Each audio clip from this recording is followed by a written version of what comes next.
Rock climbing club signups. Department basketball tryouts. Must be over 6 feet tall. Priority given to former high school varsity players. Department of Communications welcomes all freshmen. Booths lined both sides of the path, many already displaying banners. It was clearly the annual student activities fair, where the student council and various clubs recruited new members. Jessica Sullivan was the vice president of the Fine Arts Department's student council. Combined with her good looks, she was quite the popular figure within the department. Many of the students busy recruiting were fellow council members who recognized her, calling out greetings as she passed. She smiled and acknowledged each one, occasionally stopping to chat for a moment with those she knew well.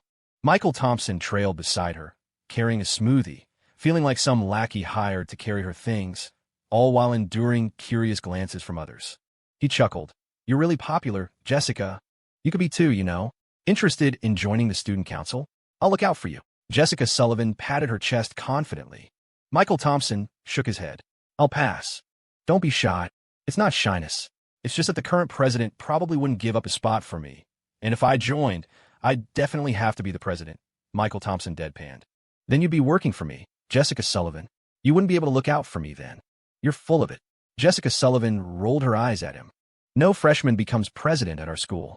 Usually, freshmen are just members, sophomores become vice chairs or assistant directors, juniors get elected president, secretary, or treasurer, and the rest become department heads.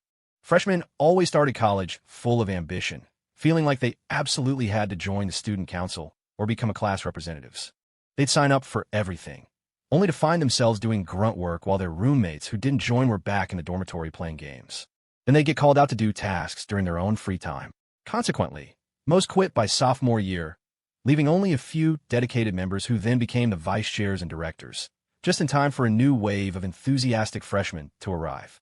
Michael Thompson had been through it once before, so he had absolutely no interest in student council this time around. Jessica Sullivan tried to persuade him anyway. "There are perks to joining, you know. It helps with applications, gives you priority for scholarships, and if you want to go to grad school here later, the interview process will be much easier." "No, really forget it. I'm too lazy for that." Michael Thompson waved his hand dismissively. Jessica Sullivan asked curiously, "So, what clubs are you thinking of joining?" "There are lots of interest-based clubs here, but some are kind of rip-offs. They charge high fees and barely organize any activities all semester. Tell me which ones you're considering, and I can help you avoid the duds." "Would it be weird not to join any clubs?" "Not really, but isn't joining something part of the college experience? We have a decent amount of free time here. I'm busy. Besides school stuff, I have my own things to do." Michael Thompson and Jessica Sullivan chatted all the way until they reached the building for his class. He said goodbye to Jessica Sullivan, who was heading to the library to study. "Okay, I'm off to class. See ya, Jessica Sullivan." "Okay, thanks for the smoothie," Jessica Sullivan smiled, holding it up slightly before waving goodbye and walking away. During his afternoon class, Michael Thompson sat in the art studio holding a drawing board, listening to the professor. He basically knew all the watercolor techniques already. Howard Banks had taught him long ago. The instructor was an older professor from Rhode Island School of Design, supposedly a member of the Boston Art Association, but his teaching style immediately highlighted the difference compared to Howard Banks. Howard Banks, considering Michael Thompson's fast learning pace, had taught him techniques incredibly quickly, often demonstrating something just once before having Michael Thompson replicated. That method, however, really only worked one-on-one. There was basically no one else in this class who could keep up with Michael Thompson. The old professor had a completely different style, painfully slow. He spoke deliberately, often repeating a single point 3 times. Just introducing the basics of watercolor nearly took up the entire short class period. Michael Thompson had taken a nap at lunch and had felt quite awake initially, but after listening for a while, he started feeling drowsy again. He wasn't the worst off, though. Next to him, Taylor Johnson was clutching his board, head slumped to the side, already snoring audibly. "Can anyone even focus in here?" Michael Thompson couldn't help complaining quietly to Gregory beside him. "His snoring is so loud, I can't even doze off." Gregory Wilson wasn't really listening to the lecture either, but he was a master of pretending. He always acted like the most diligent student, listening with a serious expression, holding a notebook as if taking notes, occasionally nodding as if agreeing with the professor. But if you actually looked at his notebook, you'd find pages filled with lyrics to cheesy, popular love songs. This time, however, Gregory Wilson wasn't even pretending. He was stealthily texting someone on his phone. Michael Thompson's sudden comment startled him, making him jump and almost drop his phone. Huh. Oh yeah, right. This guy snores even louder when he sleeps at night. Who are you texting so intently? Michael Thompson asked. Who? No one. Michael Thompson reached for the phone. Gregory Wilson quickly tried to shield it, but Michael Thompson was faster. Vivian? You know her well. Michael Thompson asked, surprised after seeing the name on the screen. Give it back. Gregory Wilson snatched his phone back, flicking his bangs smugly. We weren't that close originally, but I think she might be into me. You know she likes me is one of the classic delusions, right? Seriously, I'm not lying. She's been initiating chats with me a lot lately. What else could it mean if she's not interested? Gregory Wilson grinned, so wide his mouth nearly split. Gotta say, she has good taste, spotting the gold hidden among the rocks. Michael Thompson doubted Vivian was actually into Gregory Wilson. After all, the guy was plain-looking, nothing particularly outstanding about him. And he sucked at games. Plus, Michael Thompson hadn't gotten a good impression of Vivian at the last party. She struck him as the type who expertly strings guys along while acting innocent. But Michael Thompson didn't say any of that aloud. He just scoffed. What? Are games not fun anymore? Cigarettes lost their kick? Booze doesn't taste good? What's so great about chasing girls anyway? Gregory Wilson thought about it seriously for a moment, then nodded. Michael Thompson, you're right. So, want to team up online tonight? Michael Thompson highly commended his sudden enlightenment, then immediately shot him down. Nope, I'm having dinner with my girlfriend tonight. Damn you, Michael Thompson. You hypocrite. Student clubs at Harvard University were also recruiting new members recently. Among Olivia Sullivan's roommates, Laura Gibson and Lily Carter were both planning to join the student government. Linda scoffed at the idea. She had recently become obsessed with romance novels, spending all day holed up in their dormitory room, glued to her phone. If it weren't for basic needs like eating and using the restroom forcing her out, Olivia Sullivan suspected Linda might have actually fused with her bed. But Olivia Sullivan had no plans to join the student government either. She had her own thing she wanted to do. What? You getting a part-time job? Michael Thompson asked, completely astonished, as he and Olivia Sullivan were eating together in a Harvard University cafeteria. Olivia Sullivan glanced around awkwardly and whispered, Don't be so loud. It's not that weird for a college student to get a part-time job. No. It's not weird for other people, but it's very weird for Miss Olivia Sullivan to get a part-time job, Michael Thompson said, shocked. You're not trying to earn money to support me, are you? Did the Sullivan family go bankrupt? What are you talking about? I just want to gain some real-world experience. So what kind of job are you thinking of? Handing out flyers? No, Claire Evans has a part-time job. She tutors. I thought I could do tutoring too. Michael Thompson couldn't understand what she was thinking, but he wasn't exactly thrilled about Olivia wanting a part-time job.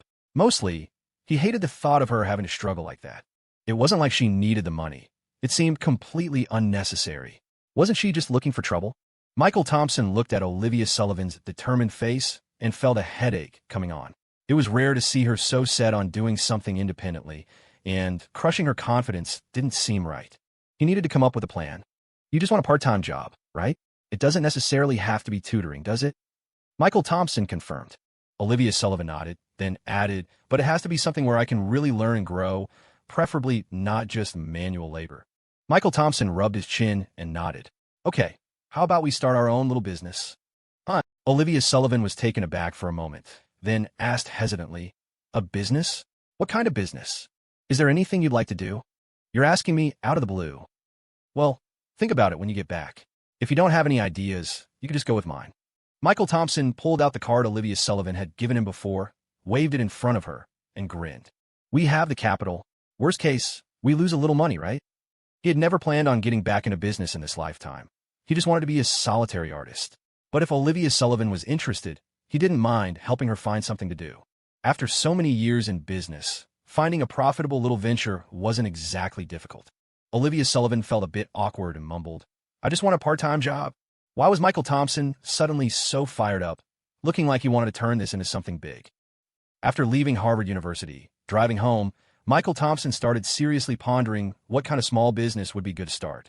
He didn't object to Olivia Sullivan being ambitious or even wanting to be a strong businesswoman, but he did object to her taking on meaningless and unnecessary part-time jobs just for the sake of gaining experience. In his past life, Olivia Sullivan might have had dreams, but in the end, she had simply settled into being a traditional wife and mother at home. Maybe that life had been good for her, or maybe she had harbored some regrets. The previous Michael Thompson had never considered such things because Olivia Sullivan had never shown any sign for him to notice. But in this life, Olivia Sullivan wasn't closed off. Her personality wasn't as reserved as it later became. Michael Thompson was only now realizing that Olivia Sullivan had always been driven, just like how in high school she had been determined to get into Harvard University and had even planned out studying abroad for grad school and a PhD. She wasn't just his accessory, nor was she merely a pretty face. She had her own ambitions and dreams. So, in this life, whatever she wanted to do, Michael Thompson would support her and help her. But starting a business in college, what would be good? Michael Thompson pondered this deeply the whole drive home. His expertise lay in high-end luxury goods like jewelry and fashion. He could have Olivia Sullivan follow the path he had successfully taken before, starting with eBay. However, that was his area of expertise, not Olivia Sullivan's.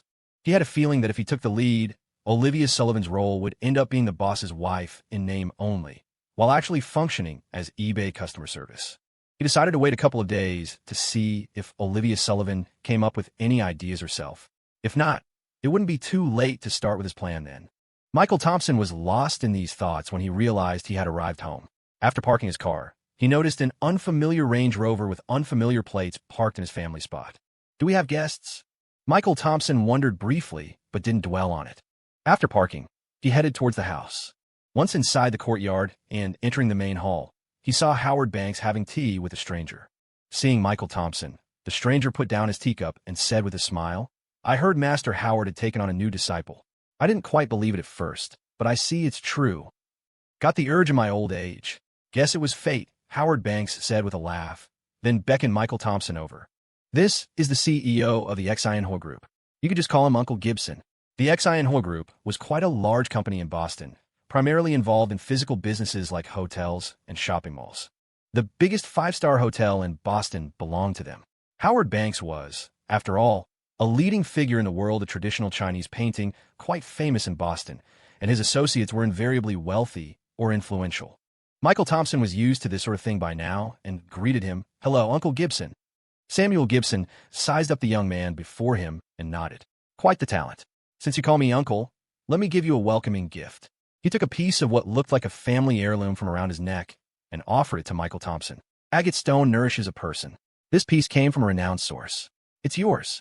Michael Thompson gave him a slightly strange look, then glanced at Howard Banks. Howard Banks scoffed. "If he gives it to you, just take it. This guy's got more money than sense." Michael Thompson was speechless. Was it really okay to be so blunt right in front of the guy? Samuel Gibson didn't seem offended, acting as if he hadn't heard.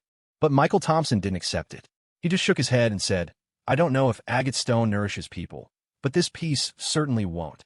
The smile on Samuel Gibson's face instantly froze.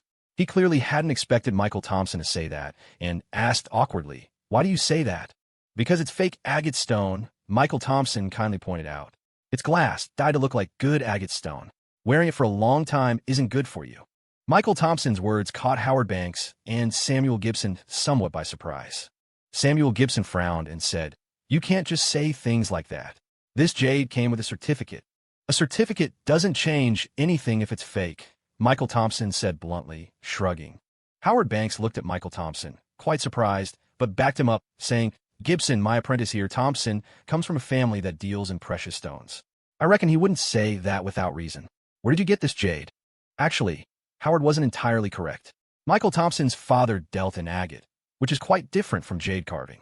Even if you showed Robert Thompson a piece of grade B fake jade made of dyed glass, he wouldn't be able to tell the difference. And Michael Thompson didn't know much about jade either, but he had the appraisal skill given to him by the system, allowing him to determine its authenticity at a glance. So, he spoke with complete confidence. If he said it was fake jade, then it definitely was. Samuel Gibson's face instantly turned pale. He meant well by giving a gift, only to present a fake and get called out on the spot. He stammered for a moment before saying, "I got it as payment for a debt from a jade factory. It was part of a shipment valued at nearly $3,000,000. That was why he'd been so generous with it. He hadn't been able to collect on a previous debt, so the debtor gave him a batch of jade items instead. A big boss like him couldn't be bothered to deal with the merchandise, figuring he'd use them as decorations in his hotel and occasionally give some away as favors. But if this piece was fake, how many items in that $3 million batch were actually real. Or was the whole lot fake? Whoa, that's no small amount, Michael Thompson added helpfully. You should get a professional to appraise the rest when you get back. Then you can return them or report it to the police, whatever needs doing. Samuel Gibson looked uncomfortable and couldn't sit still any longer. He stood up to leave, saying, "Howard, I should get going for today." Howard Banks waved him off. Go on. I know you're anxious to leave. About what we discussed earlier. We'll talk later." Samuel Gibson had no choice but to take his leave. After he left, Michael Thompson sat down on the sofa and asked, "Master, what did Mr. Gibson want from you?"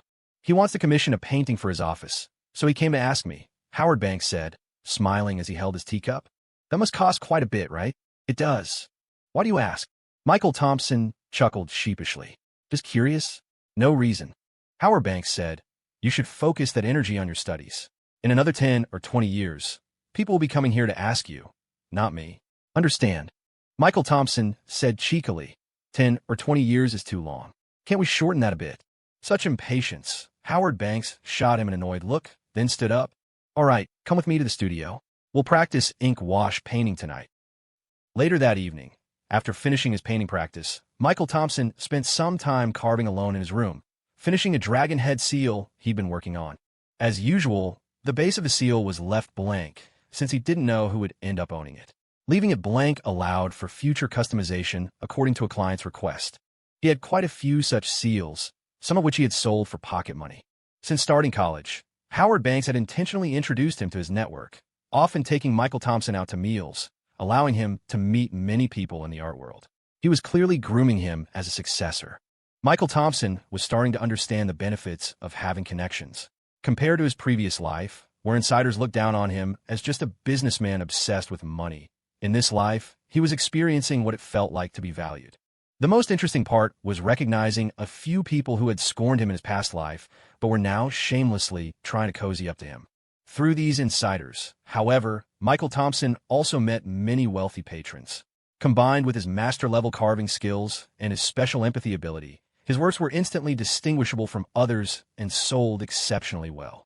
If Michael Thompson had been more focused on making money and actively pursued this side of things, he could have earned a fortune by now. Instead, he was just selling practice seals for a bit of spending money.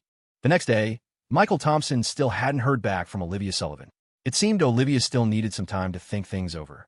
He wasn't worried. The ball was in Olivia's court, and his role was just to support her decision. Michael Thompson only had one class that morning, which finished at 9:30 a.m. He didn't have anything pressing to do at home, so he decided to stay on campus and hang out in Tyler Johnson's dorm room. The dorms at Rhode Island School of Design ranged from quads to 6-person rooms. Tyler Johnson's was a 6-person room, but with one empty bed, only 5 people lived there. Technically, if Michael Thompson had lived on campus, that empty bed should have been his, since there were only 12 guys in their class, enough for exactly 2 rooms.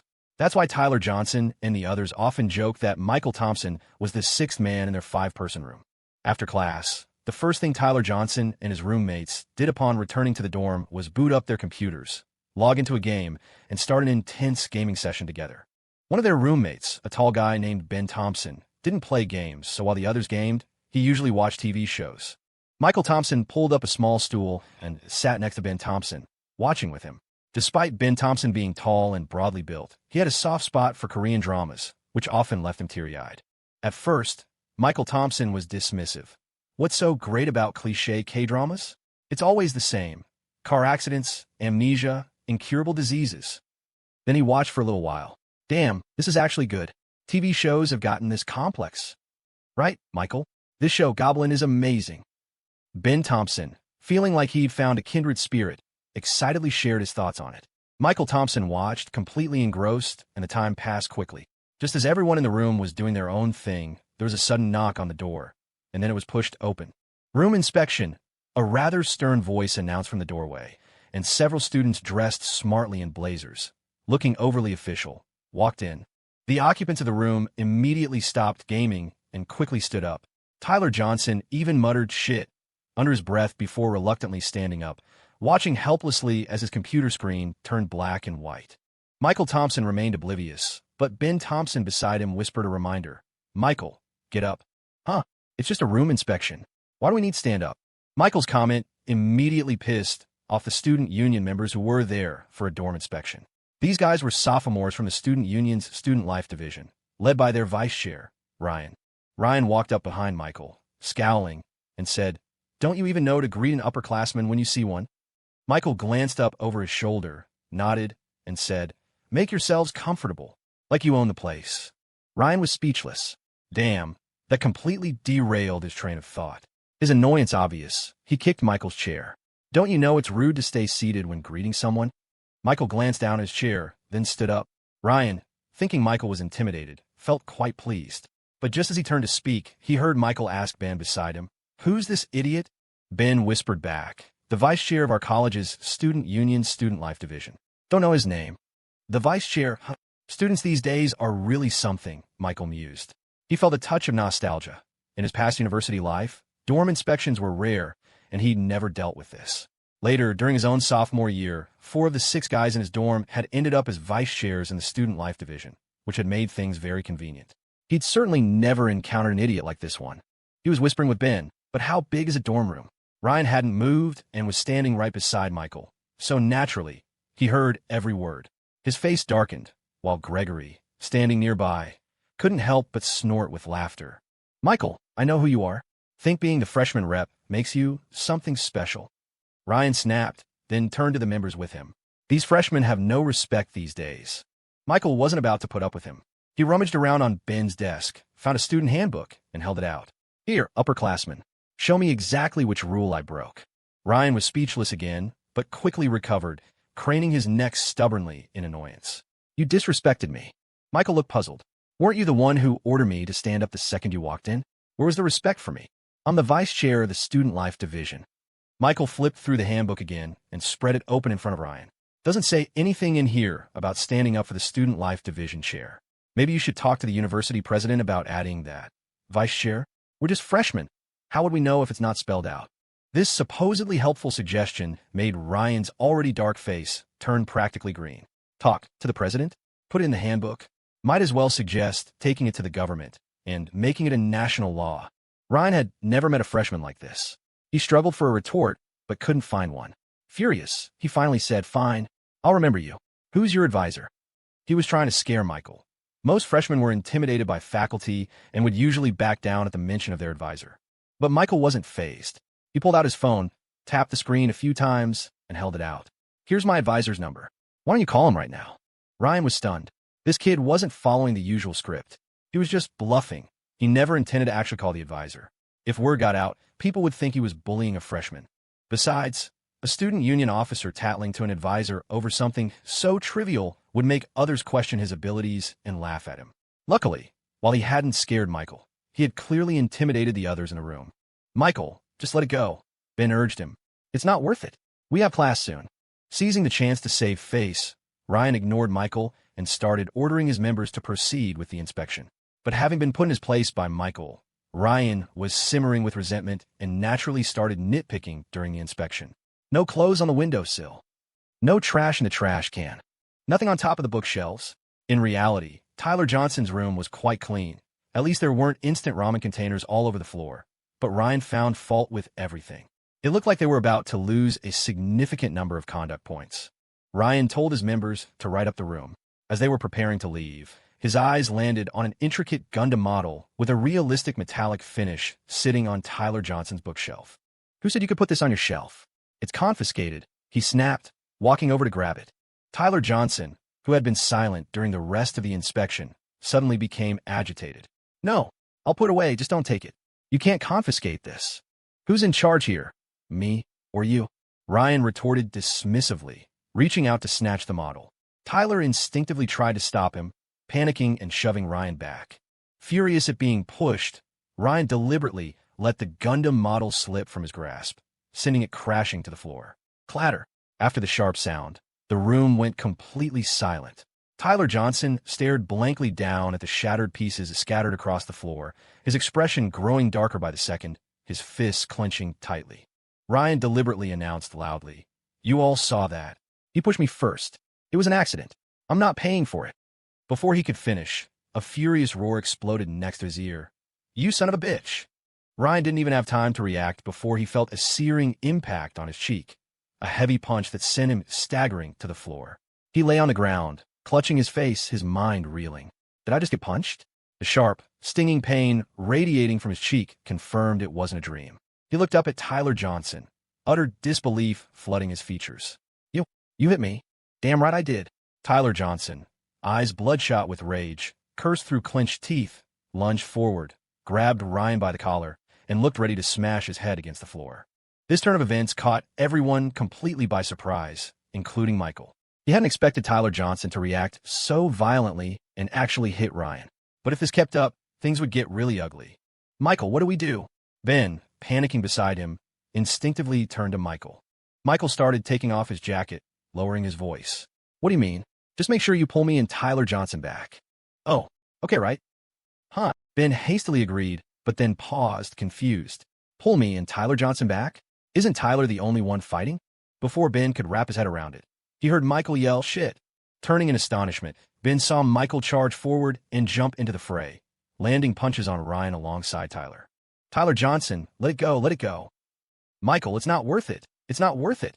Finally, with everyone pulling them apart, the commotion ended. As Ryan was leaving, head tilted back, dabbing his bloody nose, he didn't forget to throw out a threat. Fine, just fine. You two just wait, you're getting expelled. Michael lunged like he was going to hit him again, and Ryan immediately forgot about his threats and scrambled away. After Ryan left, Tyler Johnson, his face grim, silently started picking up the broken pieces from the floor. The other guys in the dorm watched, unsure what to do. Gregory sidled up to Michael and whispered, Michael, I wanted to jump in too, but I'm really no good in a fight. You're not mad at me, right? Truthfully, he just chickened out. But since Michael had rushed in immediately while he hadn't, it made him look like a bad friend. Michael looked at the others in the dorm, who also looked guilty. He scoffed. Jump in? Hell no. If you guys had actually joined in, that would have been truly stupid. So, what happens now? The speaker was Cole, whose most striking feature, thanks to constantly staying up late, was his dark circles, earning him the nickname Old Cat because he was such a night owl. As Old Cat spoke, he couldn't help but swallow hard, still shaken. Hitting someone might feel good in the moment, but what about the consequences afterward? University rules might not be as strict as high school, but fighting was still a serious offense. You'd definitely face disciplinary action, and if things went badly, suspension or even expulsion was possible. Michael glanced at Tyler Johnson, who had finished cleaning up and was now squatting by the balcony, smoking. He turned to the others and said, It's fine. Go to class as usual. Don't worry about it. However, Michael and Tyler Johnson didn't make it to their afternoon classes. They were summoned directly to the office by their advisor, Samuel Gibson. Samuel Gibson knew about the fight and that they'd fought a student union officer from their own college, and he was so furious he looked ready to unleash some Wing Chun on them right then and there. You two are really something else. How long has the semester even started? And you're already causing this kind of trouble. Samuel Gibson was livid and chewed them out thoroughly. Tyler Johnson kept his head down and stayed silent the whole time. Michael didn't make excuses in front of the advisor either, obediently admitting fault. But halfway through Samuel Gibson's lecture, he was interrupted by several phone calls. He had to take the calls, and each time he repeated variations of the same few lines. Yes, that had happened. They're young men, tempers flare, it's normal. Did you mention it to the university leadership? No need, really, there's no need. I can handle this minor issue. Disciplinary action. Yes, that's likely unavoidable, but the record can be clear before graduation. Their degrees? No, it won't affect that. In the afternoon, Howard Banks himself came to the university to see Michael's advisor, Samuel Gibson. Samuel Gibson had the two students step outside, then politely invited Dean Howard Banks into his office. As Michael left the office, the old man pointed a finger at him, his eyes clearly saying, You'll explain this properly when you get home.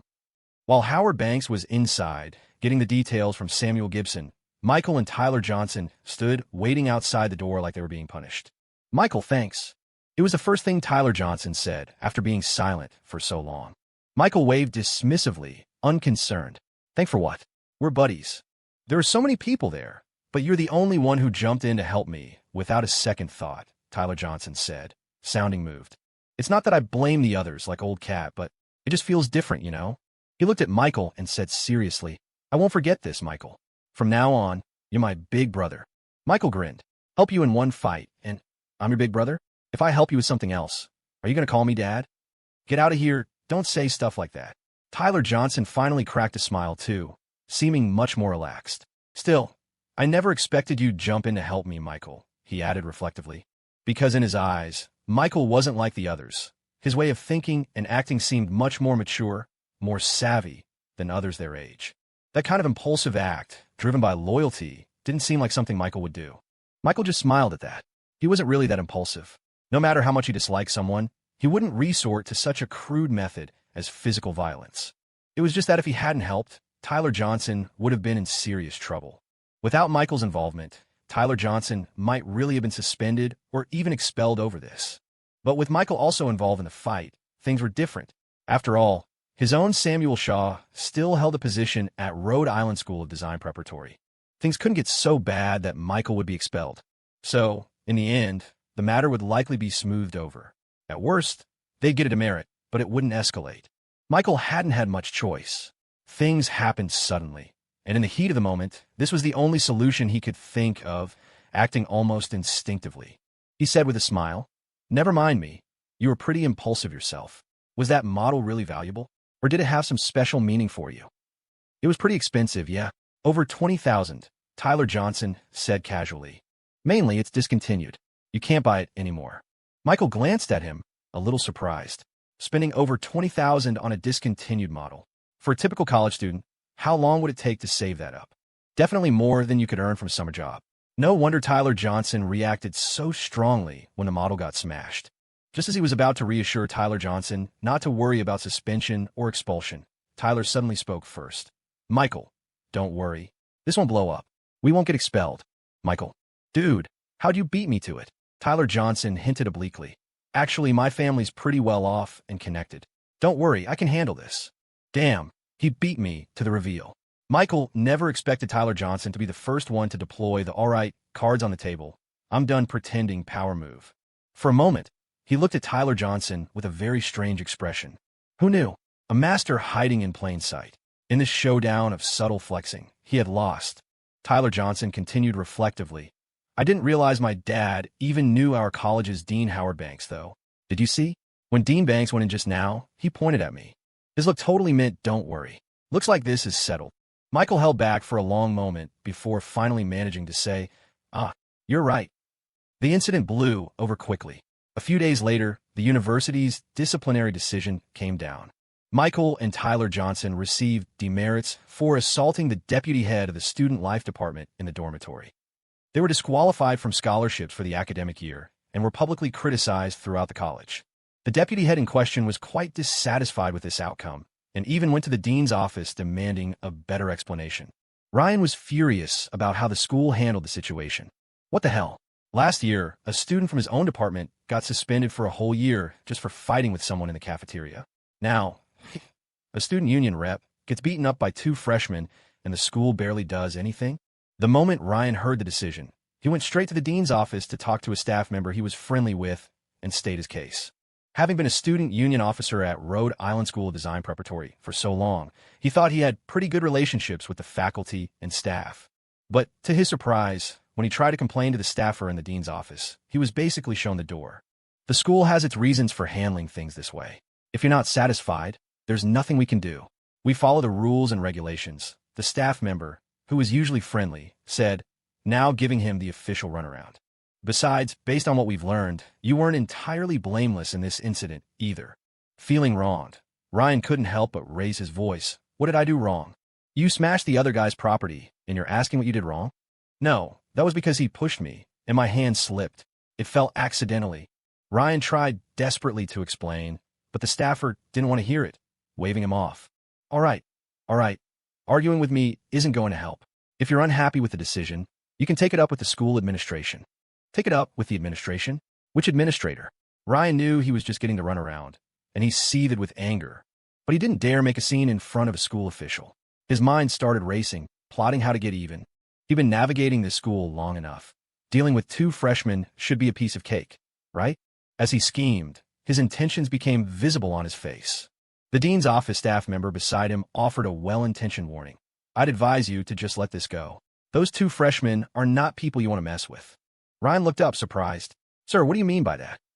Well, let me just tell you this, and keep it to yourself. The staffer hesitated, then hinted delicately. That freshman, Michael. He lives off campus. Do you know where? What does where he lives have to do with me? He lives with President Howard Banks. Ryan fell silent instantly. As a student in the painting department, he certainly knew who President Howard Banks was. And if Michael was living with President Howard Banks, their relationship must be serious, probably a relative, like a nephew. And the other one, Tyler Johnson. The staffer stood up, walked to the window, and beckoned Ryan over. Confused, Ryan walked over. The staffer pointed to a new building under construction on campus outside the window. The school's new alumni hall. His family sponsored the construction. Ryan. In that moment, any thought of retaliation, of settling the score, vanished completely. No wonder the school had acted like it was going to bring the hammer down, but ended up just giving them a slap on the wrist. He'd really messed with the wrong people. And not just one, but two. That evening, a new post appeared on the school's Campus Connect forum. I'm shaking with anger about this whole situation, breaking out in a cold sweat. My hands and feet are freezing on this hot day. Is there any justice left in the world? How can the school protect students who assaulted someone? Is this school only for the privileged? How do you expect us regular students to survive? Tears are streaming down my face uncontrollably. This campus is full of oppression against ordinary students like us. When will we ever be able to truly stand up? I'm just an uninvolved bystander, but I really can't stand seeing things like this. Michael was using his computer in his room at Samuel Shaw's house when he idly browsed Campus Connect and happened upon the post. It was hard to miss, really, as it had high engagement and was pushed to the top of the forum. His first subconscious thought upon seeing it was, which student has such powerful connections, getting special treatment at school? Like any concerned member of the public, he settled in to enjoy the drama. But after reading the post carefully, Michael's expression turned strange. Is this about me? The post was clearly about the incident where he and Tyler Johnson got disciplined for beating up Ryan. Shocked, the drama was actually about him. Michael glanced at the poster's ID, concerned citizen Wilson. That son of a bitch Ryan, he couldn't help cursing. Just an uninvolved bystander. Could that asshole be any more shameless? This was 2011, and campus forums were still quite popular, unlike after 2020 when most people stopped using them. Rhode Island School of Design Preparatory's Campus Connect was pretty well run, and Michael enjoyed lurking and reading posts there. So he saw that Ryan's post was getting a lot of traction, with many commenters expressing sympathy for the original poster and cursing out Michael and Tyler Johnson. Just as he was wondering if he should try to get someone to delete the post, Tyler Johnson called him. Hey, Michael, did you see the forum? Yeah, I was just thinking about asking the admin teacher to delete the post. No need, Michael. Haven't you scrolled down yet? That idiot Ryan totally shot himself in the foot this time. Tyler Johnson's voice on the other end sounded faintly excited and gleeful. Michael asked, confused, what happened? Tyler Johnson said mysteriously, just keep reading, Michael. Oh, playing coy now? Michael didn't hang up. He put the phone on speaker, set it on the desk, and continued scrolling through the thread. As he read further, he was stunned to find that someone had actually filmed the dorm inspection where Ryan brought people along and uploaded the video to the forum. The video showed Ryan swaggering and arrogantly, immediately launching into an aggressive confrontation with Michael, even kicking Michael's stool to make him stand up. When Michael argued back effectively, leaving Ryan embarrassed, Ryan started nitpicking during the inspection. The video ended with him snatching Tyler Johnson's Gundam model and throwing it on the floor. It was clear to anyone watching that he did it intentionally. This very video instantly flipped the direction of public opinion on the forum. Is this privileged class referring to this student union rep? Even the mayor of Boston doesn't act with that much arrogance. Are the painting department student union guys always this disgusting? Ours in the design department are fine. Don't generalize. It's just Ryan who's disgusting. The female vice chair for student life in the painting department is actually really nice. Did nobody else recognize that model? Is that a GS1 35th EXS? Holy shit, that must cost thousands, right? And he just smashed it. No wonder he got beaten up. I wouldn't be able to control my temper either if that were me. Michael Thompson couldn't believe how easily things had turned around. His phone, sitting on the table, rang with Taylor Johnson's excited voice. Michael, did you see it? Didn't Ryan totally deserve that? I'm dying laughing. Who shot that video? Michael Thompson asked curiously. That was brilliant. Kevin did. The guy was video chatting with his girlfriend at the time. What a coincidence. Michael Thompson hadn't expected such luck and couldn't help but laugh. Ryan must be totally embarrassed this time. Michael, the main reason I called was to get your opinion, Taylor Johnson said. My advisor just called me, asking if the model that got smashed was expensive, I'm wondering if I should use this chance to make that asshole Ryan pay up. Michael Thompson thought for a moment, but didn't give a definite answer. It's up to you, man. It's your stuff, after all. He didn't want to get involved. In his view, it wasn't a huge conflict, and Ryan was ultimately just a student. But Taylor Johnson's model was quite valuable, so whether to demand compensation was really Taylor's call. Taylor Johnson said, "All right then, that's all. Hey Michael, it's Saturday. Want to grab dinner tonight? We could hit the arcade afterward." Michael Thompson checked the time and declined. "I can't make it. I have to head out soon. There's an alumni gathering today." "Okay, talk to you later then." Yeah. After hanging up, Michael Thompson was in a pretty good mood. Humming a tune, he got ready to take a shower, change, and head out. It was Saturday, and some alumni from their old Oakwood High School who were now studying in Boston had organized an alumni dinner gathering. Michael Thompson had previously promised Olivia Sullivan he'd go with her. After leaving his place, he drove to Harvard University to pick up Olivia Sullivan. Olivia Sullivan looked very pretty today. After getting in the car, she kept fiddling with a small car decoration. It was a family heirloom, no idea where she got it, that she wanted to hang from the rearview mirror as an ornament.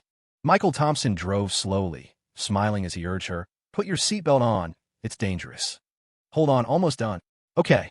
After fiddling with it for a while, she finally managed to tie the family heirloom on.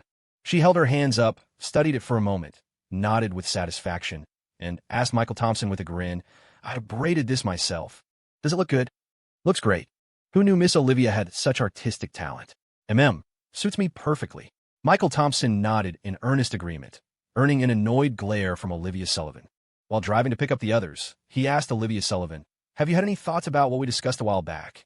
Previously, Olivia Sullivan had wanted to get a part-time job, but Michael Thompson had suggested she could be her own boss and start a small business instead, telling her to think about what she might want to do. That was what he was referring to now. Olivia Sullivan said, "After I went back, I discussed it thoroughly with Claire Evans." "Claire Evans? What did you discuss with her? Does she know anything about business?" "She doesn't know jack," Michael Thompson said, a little jealously. His main grievance was that Miss Olivia hadn't discussed it with him at all these past few days. Wasn't her boyfriend more reliable than her best friend? Olivia Sullivan, sensing Michael getting jealous again, was amused but also a little happy. "Don't interrupt. When we talked about it, weren't you the one who told me to go think it over carefully?" "Okay, go on. Claire Evans and I discussed it. What do you think about a part-time job platform?" "Pimping." Olivia Sullivan pinched his arm, frowning slightly in displeasure. "Why would you say that? It sounds so crude." Michael Thompson understood what she meant now. "So, a part-time job platform. You mean like we act as middlemen? An agency connecting businesses looking to hire and college students looking for part-time work?" "Yes, exactly." What area were you thinking of?" Michael Thompson didn't immediately state his opinion, but he felt this wouldn't be easy. Running this kind of agency involves connecting two sides, the businesses and the part-time student workers. There are already quite a few agencies like this for college students. The market is pretty saturated. To establish a foothold, you either need to throw a lot of money at it or start small and gradually expand. But he and Olivia Sullivan were just college students and outsiders in Boston besides, facing several difficult obstacles. First, they didn't have enough time for business development. They only had free time outside of classes, not enough to negotiate with businesses one by one. Second was the issue of initial funding. Although Olivia Sullivan came from a wealthy background, she was still a student and might not have enough disposable cash. And knowing her, Michael Thompson was sure she'd be too embarrassed to ask her family for money. Third, as outsiders, they lacked local connections, making it hard to establish certain relationships. All things considered, convincing local businesses to choose them would be quite difficult. Michael Thompson hadn't done this specific type of business before, but his years of experience gave him some insight. He wasn't optimistic about Olivia doing this, but he didn't rush to voice his concerns, wanting to hear her thoughts first. Olivia Sullivan, sensing Michael Thompson's reservations, wasn't discouraged. She began to earnestly explain her idea. "Claire Evans and I discussed it, and we decided to focus specifically on tutoring. But we wouldn't be the direct intermediary platform ourselves. Instead, we'd work under the Elite Education Group company, mainly handling on-campus matters." "Isn't that just being a campus representative?" "Well, you could put it that way, I guess." Michael Thompson was a bit speechless. "So you'd still be working for someone else?" Olivia Sullivan replied seriously, "I think for my first time doing something like this, it's better not to aim too high. It's best to start with something simpler." She had thought this through carefully. She knew she lacked experience, and starting her own business right off the bat would likely lead to losses. Although she could rely on Michael Thompson, she didn't want to become dependent on him for everything. So, considering her actual situation, she had made this decision after careful deliberation. Being a campus rep had several advantages. First, it required no capital investment. Even if it didn't go well, the only loss would be time. Second, they could leverage the elite education group's existing client base and wouldn't need to find customers themselves. They just needed to handle the supply side, the student tutors. Olivia Sullivan felt this would be a good way to gain experience and develop her skills. Seeing that she had made up her mind, Michael Thompson didn't offer any more opinions. He nodded. All right then. How did the talks with Elite Education Group go? Have you met with their people yet? Should I go with you? We're meeting them shortly. Are we seeing them soon? Michael Thompson asked while driving. Are we meeting the people from Elite Education Group right after dinner tonight? Maybe we should do it tomorrow instead? It'll probably be pretty late after dinner. He was hoping maybe catch a movie with Olivia tonight. Olivia Sullivan shook her head. No, the head of Elite Education Group's Boston branch is actually an alum from our high school. He's coming tonight too. That surprised Michael Thompson a little. What year did he graduate? Class of 01. And he was one of Mr. Wilson's students. Michael Thompson and Olivia Sullivan were graduates of Oakwood High School's class of 11. That meant this alum was just over 30 this year. Making regional head at that age was quite an achievement. As he and Olivia Sullivan talked on the way, he learned the alum's last name was Gibson. Coincidentally, he was from the same village as Michael Thompson's mother, Margaret Thompson. Both came from Fongyong Village. Michael Thompson didn't know much about education companies like Elite Education Group, since it wasn't really related to his major, but he knew the profit margins in that industry weren't small. He learned about Elite Education Group from Olivia Sullivan during their conversations. She had really done her homework this time, researching it quite thoroughly. Elite Education Group wasn't particularly well known later on, mainly because their subsequent instructor teams were poorly developed, unable to compete with giants like New Oriental that emerged later. But right now, the company still held significant influence in the education sector in North China, focusing primarily on IELTS and TOEFL training for studying abroad and grad school prep classes. In K-12 basic education, Elite Education Group had always lacked a mature team of teachers, and in Boston, they couldn't compete with institutions like SHU-SE Education, which specialized in that area.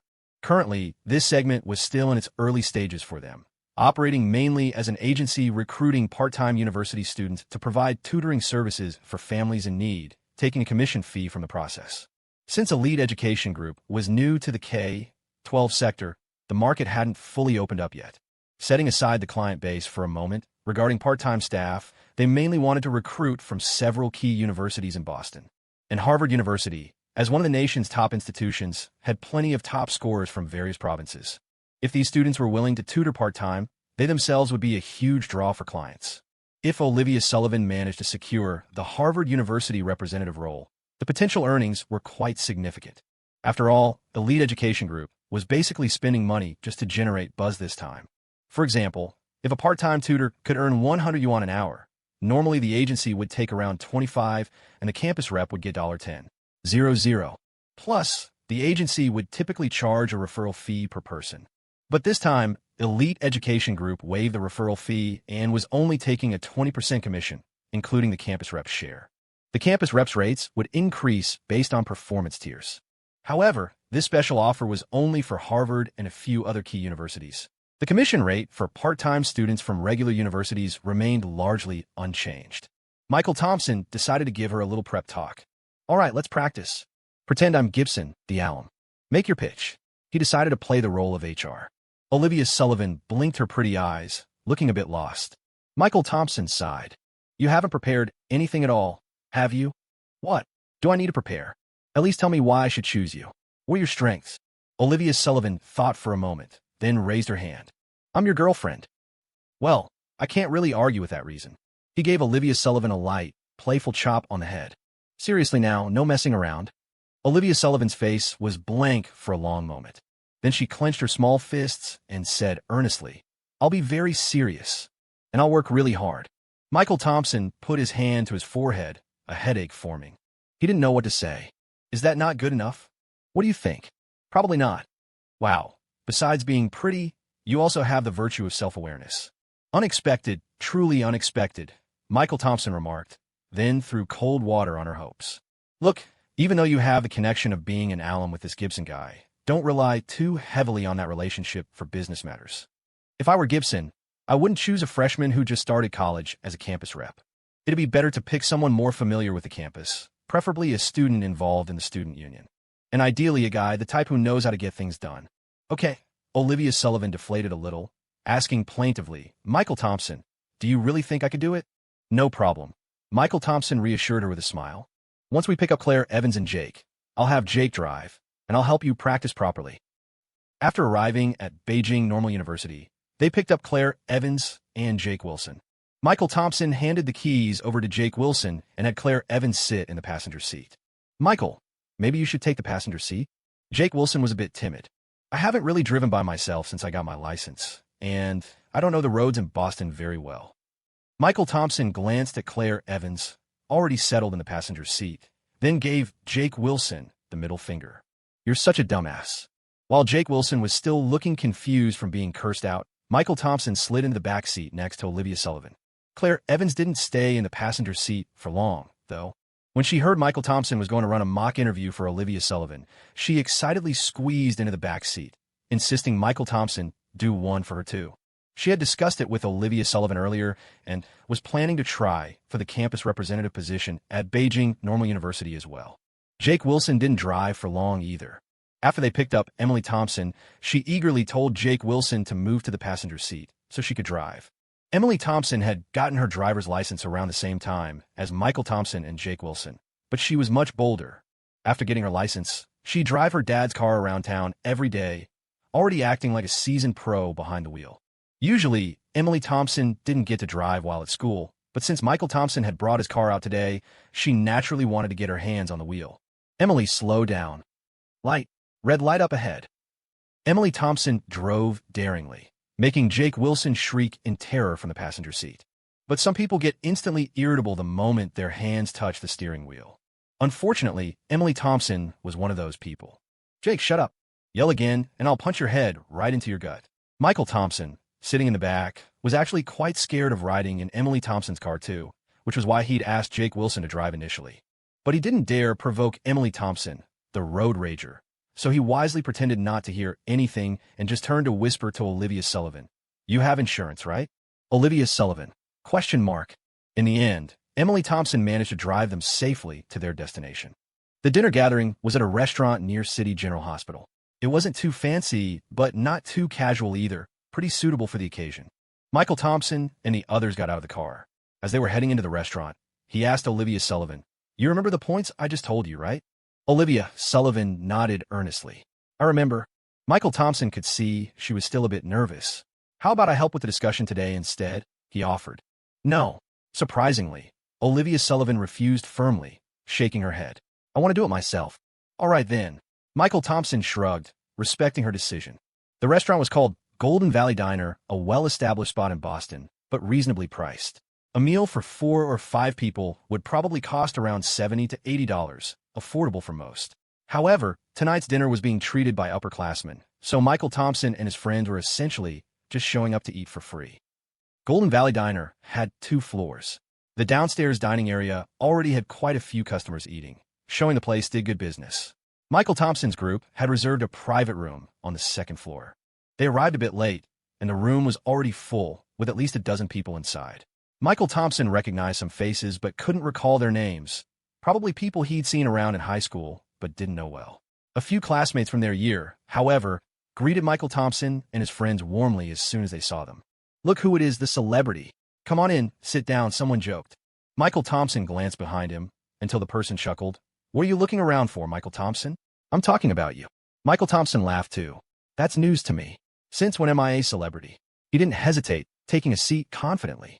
Seeing Michael Thompson sit, Jake Wilson and the others found empty seats and sat down too. The guy who had just spoken to him sat down next to him and asked, Michael Thompson, do you remember me? Michael Thompson lied through his teeth. Sure, of course I do. Weren't you in the class next door? What's his name? So, tell me my name? Your last name's Huang, right? The guy was speechless for a moment before saying, My name is Zachary. Zachary. No, man, I was in your class. You don't remember? No way. How could I possibly forget a classmate? Art studio program, class 1. Homeroom teacher was Laura Gibson. My student ID was 29, Zachary said earnestly. Back then, you even had the nickname Young Master. This made Michael Thompson feel a bit awkward. He really was a classmate, but he had only spent half a semester in the art studio program. The only person in that class whose full name he remembered was his deskmate, Travis Miller. He really didn't know the other classmates well. Ironically, he could name most people from his original honors class. An upperclassman sitting nearby, who looked a bit older than Michael Thompson's group, asked, "Zachary, aren't you going to introduce this celebrity? I'm only 2 years ahead of you guys, and I had no idea your year produced someone famous." Hearing the upperclassman ask, the others became curious too. Zachary cleared his throat and said, "Well, that story starts on graduation day." Hearing this, Michael Thompson quickly cut him off. "Ahem, why bring that up? Hey, we were young and foolish." Beside him, Olivia Sullivan blushed. "You swept our school's #1 beauty off her feet, and now we can't even talk about it." Zachary teased, then loudly recounted the story of Michael Thompson's public confession of love. Many people at the table were from the same year. Who didn't know about Michael Thompson's famous stunt? Hearing the story again, they couldn't help but laugh. But some of the guys felt a mix of envy and jealousy. Back then, everyone treated it as a joke. But who would have thought he'd actually win the beauty's heart? Seeing the once seemingly unattainable campus queen sitting beside Michael Thompson, looking so devoted, it was impossible not to feel some regret. If only they'd been bolder back then, maybe they would be the one sitting next to Olivia Sullivan now. Everyone present was from the same hometown area and the same school. Even if they didn't know each other before, being alumni in a strange city created a natural sense of connection. Using Michael Thompson's story as an icebreaker quickly livened up the atmosphere. Olivia Sullivan was thin-skinned and felt shy after being teased, so she didn't say much. But Michael Thompson was thick-skinned and didn't mind the teasing at all. He quickly started mingling with the people next to him, chatting animatedly about funny high school stories. Just as things were getting lively, the private room door opened, and a man in a suit walked in. He had an air of maturity that set him apart from the college students like Michael Thompson. Sorry, I'm late." The newcomer was the main organizer of the gathering, Leon Gibson from a lead education group, an alumnus. Leon was sharply dressed in a suit, his hair slicked back, and a gold watch subtly visible on his wrist. He definitely had the look of a successful professional. He glanced around the room and said with a smile, "Looks like I'm the last one here. I guess I'll have to penalize myself with 3 drinks later." Several upperclassmen, older than Michael Thompson's group and veterans of these alumni gatherings, recognized Leon and greeted him warmly. "Leon, we saved you a spot." Leon walked over, took the seat, and placed his briefcase beside his chair. "Everyone relax. Make yourselves comfortable. Has the food been ordered? Let's get the waiter to bring the drinks first." After the waiter brought the drinks, Leon poured himself a beer and said with a smile, "Ladies, drink whatever you like. Guys, fill up your glasses. We'll go around and do introductions in a bit so everyone can get acquainted. Since I organized this, I'll start." He picked up his beer glass, stood up, and said, "My name is Leon, class is 01. Probably the oldest one here, right? Anyway, welcome to Boston, everyone. Let me propose a toast." With that, he raised his glass, downed the beer in one go, and sat back down. With Leon setting the example, everyone followed suit, taking turns introducing themselves with glass in hand, moving from left to right. When it was Michael Thompson's turn, he initially intended to pour a beer just for show. But as he reached for the bottle, Olivia Sullivan beside him quickly snatched it, hugging it protectively and giving him a wary look. Her eyes clearly said, "Don't you dare take a sip." Others noticed this exchange and Leon teased, "Looks like our young alumnus here is henpecked." The group burst into laughter. Olivia Sullivan felt a bit awkward, thinking she should have given Michael Thompson some face in front of everyone. Michael Thompson, however, wasn't bothered. He poured himself a glass of juice, stood up, and said, "Mr. Gibson, actually my throat's been sore the last couple of days, and I took some cephalosporin antibiotics before coming out. I was going to try and tough it out with a beer, but I guess I'd better stick to juice. Hope nobody minds." With just that one sentence, he casually eased Olivia Sullivan's embarrassment. During dinner, Leon wasn't seated far from Michael Thompson. Leon was a smooth talker, knew how to work a room, and seemed pretty down to earth. But maybe because everyone else, there was a college student in their early 20s, and he was the only working stiff in his 30s, he always spoke with the condescending tone of an older brother figure offering advice. Michael Thompson was different. Despite being an old soul inside, he blended in perfectly with the younger crowd. Olivia Sullivan even occasionally called him childish. At the table, Olivia Sullivan sat quietly beside Michael Thompson, only exchanging a few words with him and Claire Evans. At this kind of Thanksgiving dinner, surrounded by people she didn't know well, she came across as particularly shy and reserved. Claire Evans was much more outgoing. With her impatient nature, she tried several times during the meal to strike up a conversation with Leon about the campus representative position, but Michael Thompson stopped her each time. Why won't you let me talk to him? Isn't this the perfect chance? Claire Evans complained, clearly annoyed. Michael Thompson shook his head and lowered his voice. Wrong time, wrong place. And it really wasn't appropriate. Leon had organized this dinner, clearly not intending it as a business meeting. Although Leon seemed approachable, trying to network like that at this moment would likely rub him the wrong way. Claire Evans was a bit impulsive, but Michael Thompson knew the score. Throughout the meal, he stuck to drinking and casual conversation, never bringing up anything related to business. After dinner finished, some people had other plans and left, but most stayed behind. The usual plan was to head to a KTV for karaoke and more drinks later. Michael Thompson wasn't a fan of such places. He found them too loud. Olivia Sullivan had only been to a KTV once in her life, right after high school graduation, and wasn't keen on them either. Claire Evans knew neither of them wanted to go, but remembering why they'd come out tonight, she jumped in. You stopped me from talking during dinner. Tonight, Olivia at least has to come with me to karaoke. We need to find the right moment to talk seriously with Leon. Olivia Sullivan looked at Michael Thompson, asking hesitantly, "Is that okay?" Not a chance. Michael Thompson rolled his eyes, rejecting the idea instantly. There was no way he'd let his beautiful girlfriend go alone to that kind of gathering. What if someone tried to get her drunk? Jake Wilson chimed in from the side. Michael, don't worry. It's fine if you don't want to go. I'll go with them. Yeah, right. When people offer you drinks, you just keep knocking them back like an idiot. Who would you possibly look after?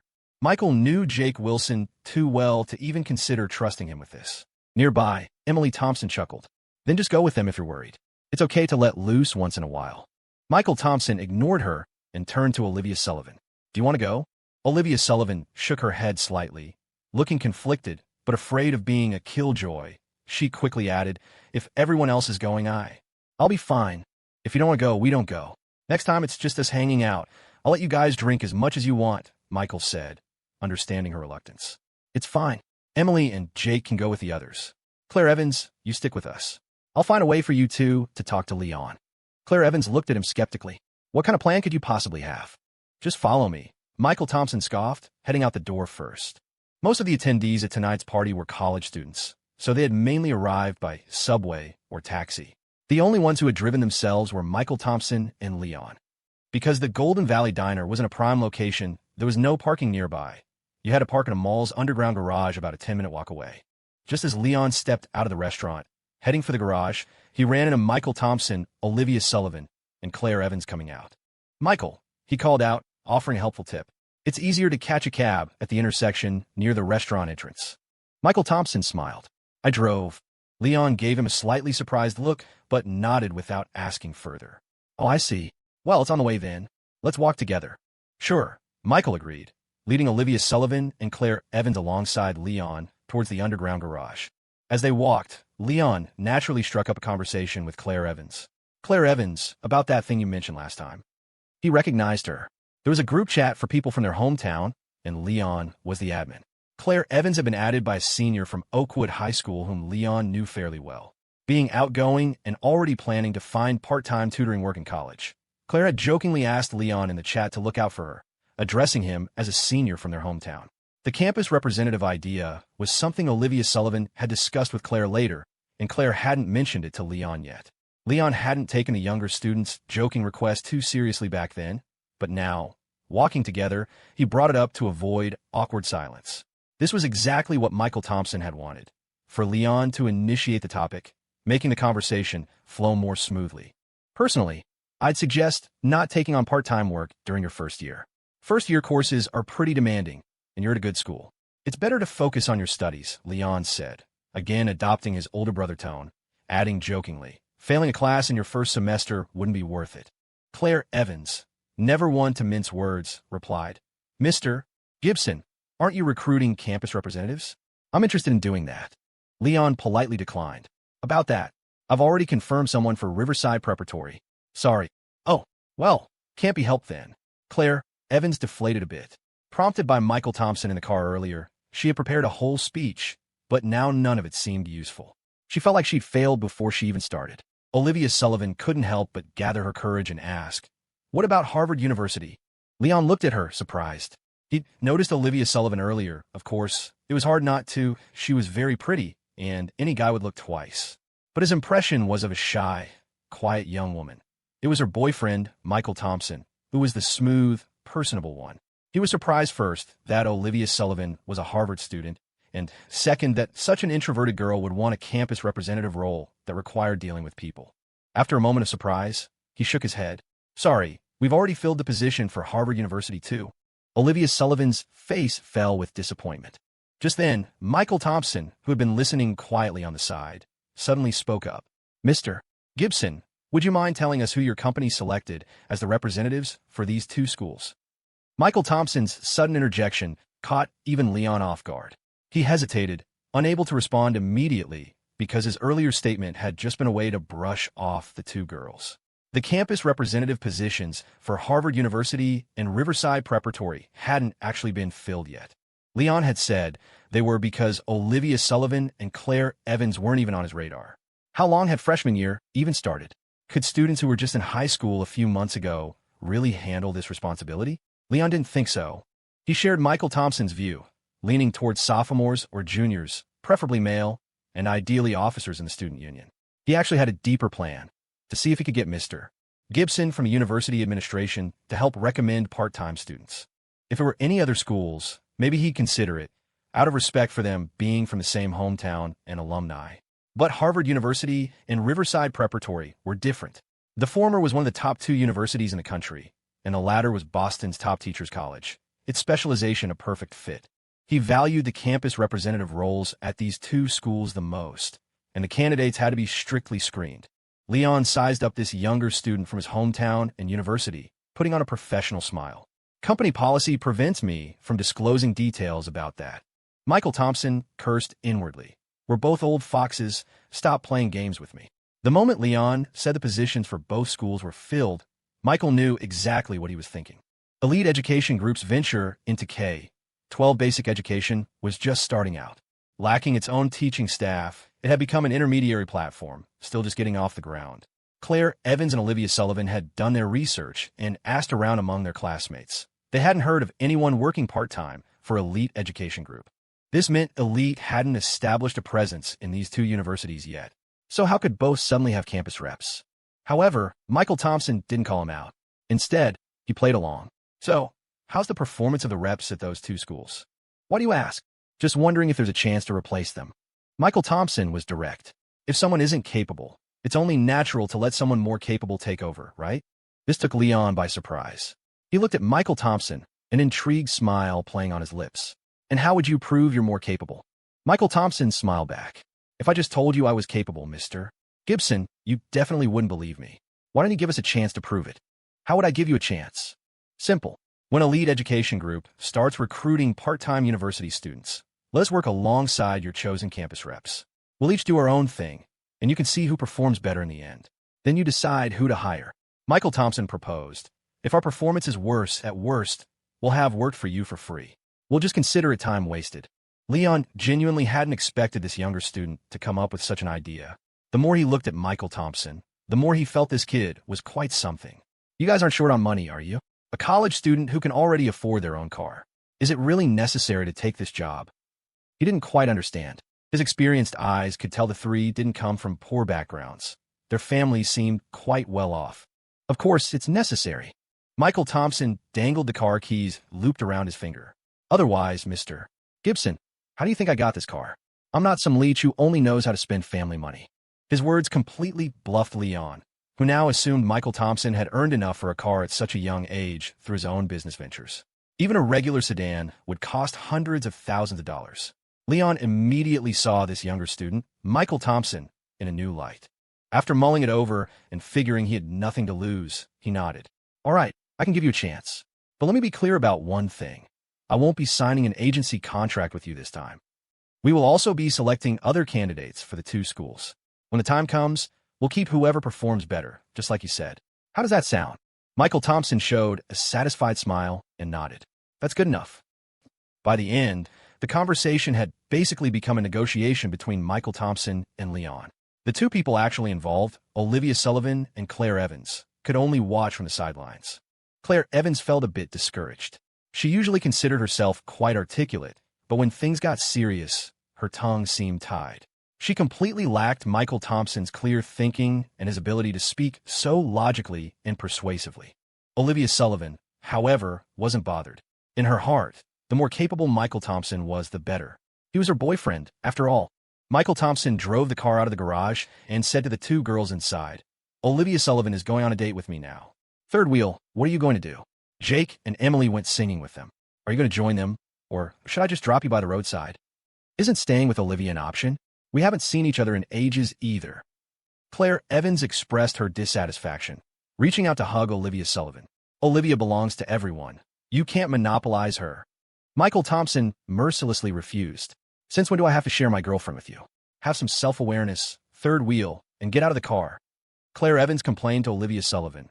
"Olivia, your boyfriend is picking on me." Olivia Sullivan covered her mouth, laughing, and said to Michael Thompson, "All right, stop picking on Claire Evans. At least drive her over to where Jake Wilson and Emily are." "Olivia." Claire Evans gritted her teeth in frustration, muttering things under her breath like shameless couple and lovebirds. However, Michael Thompson saying he'd kick Claire Evans out at the next intersection was just a joke. He still properly drove her to the YNKTV. On the way, Claire Evans pouted and asked Michael Thompson, "You were talking big to Mr. Gibson about competing on performance. What if he screwed up?" "What do you mean talking big? I was serious." "So you have a plan?" "Huh? What's it got to do with me? I'm only responsible for getting you the opportunity. I'm not going to be the campus rep." Claire Evans was exasperated. "You already made the boast. If we don't pull it off, won't Olivia Sullivan and I be the ones embarrassed?" "What kind of asshole are you, Michael Thompson?" Olivia Sullivan, however, wasn't worried. She consoled Claire Evans. All right, Claire Evans, Michael Thompson is just teasing you." If he dared to say that, he must have a plan. Even without knowing exactly what he was thinking, she knew Michael wouldn't leave her hanging. He must have had an idea and a certain degree of confidence to speak like that. And this time, she had guessed right. As for how to succeed as campus reps this time, Michael Thompson indeed already had a preliminary plan in mind, and its feasibility seemed quite high. Stop beating around the bush. If you have an idea, just spit it out. As soon as Claire Evans heard Michael Thompson had a plan, she lost all interest in going to karaoke. She looked so desperate that if he didn't tell her immediately, you'd think she was about to pull a knife out of her pocket and hold it to his throat. Michael Thompson stopped teasing her. "All right, I have an idea," he said. "But before I tell you, let's hear what you two plan to do to build your network as campus reps if I weren't involved." He couldn't stick around managing this for Claire Evans and Olivia Sullivan forever. He had his own stuff to deal with. So, instead of taking over everything, he wanted to guide them. Even if they didn't succeed in the end, it wasn't a big deal. None of them were exactly hurting for cash. It would be good just for gaining some real-world experience. Claire Evans scratched her head for a moment, looking embarrassed. "Hand out flyers? Anything else?" Maybe tell classmates and friends in clubs about it. Spread the word." That was all Claire Evans could come up with. Olivia Sullivan added, "Maybe we could offer the students a slightly better commission? We could just take a smaller cut ourselves if needed." Michael Thompson summed it up. "So, your ideas boil down to promotion and better incentives." But Olivia Sullivan, cutting into the commission isn't really our call. We're working under a lead education group, and they have their own structure and rules. Besides, even if you offer a bigger cut, people might not appreciate the gesture. They might just focus on what you're still making. Olivia Sullivan blushed slightly at his words. Claire Evans had expected some praise, but Michael Thompson didn't hold back. "Don't get too pleased with yourself either, Claire Evans. While focused promotion is what we need, your approach is way too basic. Anyone could come up with that." Claire Evans shot back defensively. "All right then, let's hear your brilliant idea." When it comes to promotion, the key is visibility. You know how the university's student union has an external relations department? The one that gets sponsorships for campus events? We could offer them sponsorships in exchange for publicity. So, when you get back to campus, you should try to connect with the external relations people in different colleges. Michael Thompson continued, "Also, college students spend a ton of time online these days. Have you thought about online promotion?" "Online?" Claire Evans sounded skeptical. "But it's not just college students online." Olivia Sullivan, however, quickly caught on. "You mean like on Campus Connect?" "Exactly," Michael Thompson praised her. "And not just Campus Connect. Online forums like Tieba or social networks like RenRen could work too. The people using our university's specific forums are almost exclusively students here, so we can target our audience very precisely. He added a warning. One thing to keep in mind, though, Campus Connect is usually managed by faculty or staff in the university's IT or information center. You'll need to build some rapport there. Otherwise, getting your promotional post deleted or your accounts banned will be pretty awkward. He paused, letting his words sink in as he looked at their partially confused faces. Okay, besides promotion, he went on, we also need to optimize our service. But didn't you just say we couldn't offer better incentives? Claire Evans jumped in, thinking she'd caught him in a contradiction. Michael Thompson retorted bluntly, are you dense? Optimizing service and increasing benefits are totally different things. Think about it. 2 restaurants, same prices, food tastes exactly the same. One place is beautifully decorated with attentive servers. The other is run down, drafty, and you have to bus your own table. Which one do you choose? The one with good service, obviously. Even though the price is the same? Yeah, why would I choose the bad one if? Claire trailed off, then her eyes lit up. Oh, she clapped her hands. I get it. You mean like having a better attitude? Service with a smile, right? Michael Thompson shook his head. It's more than that. When I say optimize service, I mean making things convenient for the students who sign up with us. Right now, these kinds of agencies usually make students physically go to an office with their ID, sign contracts, and the job selection is often limited. He pulled out his phone. What we need to do is create a system where students can do everything, register, find jobs, sign up, without leaving their room, just using their phone or computer. How do we do that? We build an app, maybe call it Messenger or something, Michael explained. Students register using their student ID. Once registered, they can browse tutoring job postings right in the app and choose what they want. Then, instead of promoting a elite education group directly, we promote our own app. Olivia Sullivan looked surprised. Wow, you know how to code too? Actually, no, Michael admitted. Saying so might tarnish the all-capable image he had in Olivia Sullivan's eyes. But programming was definitely outside his expertise. Perhaps his full head of hair meant he wasn't destined to be a coder. But, he continued, an app like this shouldn't be too complicated to build. We could just hire some computer science undergrad or grad student to do it. It won't cost much. But there's a catch, Michael Thompson added. We absolutely need to get on good terms with the folks at the university's information center. Ideally, we get the school's official support. My long-term vision is to have our app permanently featured on Campus Connect. Maybe even get its own dedicated section. Claire Evans managed a wry smile. Listening to you, it sounds like we'll be spending a lot of money before we even start making any. What did I get myself into? You got to spend money to make money, Michael Thompson said breezily, unfazed by the initial costs. And it really won't be that much. Olivia Sullivan wasn't bothered by the money aspect either, but she looked hesitant. How do we approach the faculty or staff at the information center? If you wanted me to handle it, I could figure something out, Michael Thompson offered, then asked pointedly, but is that what you want? Olivia Sullivan immediately understood his intention. He wanted her to try. Steeling herself, she said, I'll try it myself first. Good, Michael Thompson nodded. Then it's settled. I'll find someone to build the app, and you two will handle the networking and promotion on campus. And just like that, the plan was set. That evening, Claire Evans completely lost her desire to go out. She stormed into the NKTV, dragged Jake Wilson out, and rushed back to campus, fired up and ready to make things happen. Michael Thompson and Olivia Sullivan didn't go on a date either. They simply took a walk around the Harvard University campus. Are you sure you don't need my help with the information center, folks? Michael Thompson asked, still a little worried about Olivia Sullivan, knowing how shy she could be. But Olivia Sullivan shook her head stubbornly. It's okay. I can handle it. Around 9 that evening, Michael Thompson dropped Olivia Sullivan off at her dorm and drove home. He still had painting to do tonight. The National Young Artist Competition was in late October, and he needed to prepare his pieces. Plus, he had to go back to Green Valley for a few days during Thanksgiving break, so his schedule was tight. Mr. Shaw hadn't really wanted Michael to go home for Thanksgiving break, but his apprentice had solemnly explained he had family honor matters to attend to, so Mr. Shaw had reluctantly agreed. Consequently, Mr. Shaw had been monitoring his painting progress even more closely lately. Tonight, Michael finished a painting he'd been working on for several days, 100 Birds Paying Homage to the Phoenix. He had based it on his master, Mr. Shaw's famous work, but the result only captured the form, not the spirit. Mr.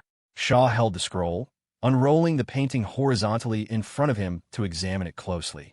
He frowned, murmuring, "It feels like it's just missing something small." Michael's skills and foundation were arguably sufficient in every aspect to break through to the master level, yet he lacked that crucial touch of spirit.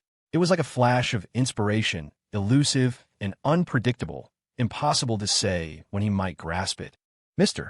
Shaw had a sharp eye and could see his apprentice's technique was on the verge of a breakthrough, but frustratingly, he couldn't quite make that final step. This made Mr. Shaw quite anxious. He didn't critique Michael's painting directly. After pondering for a long while, he said, "In a little while, I'll take you out sketching. I'll arrange for your leave from school." There wasn't much to critique in Michael's painting itself. His fundamentals were excellent, but it felt too technical, too crafted. What he lacked wasn't technique, but inspiration. So Mr.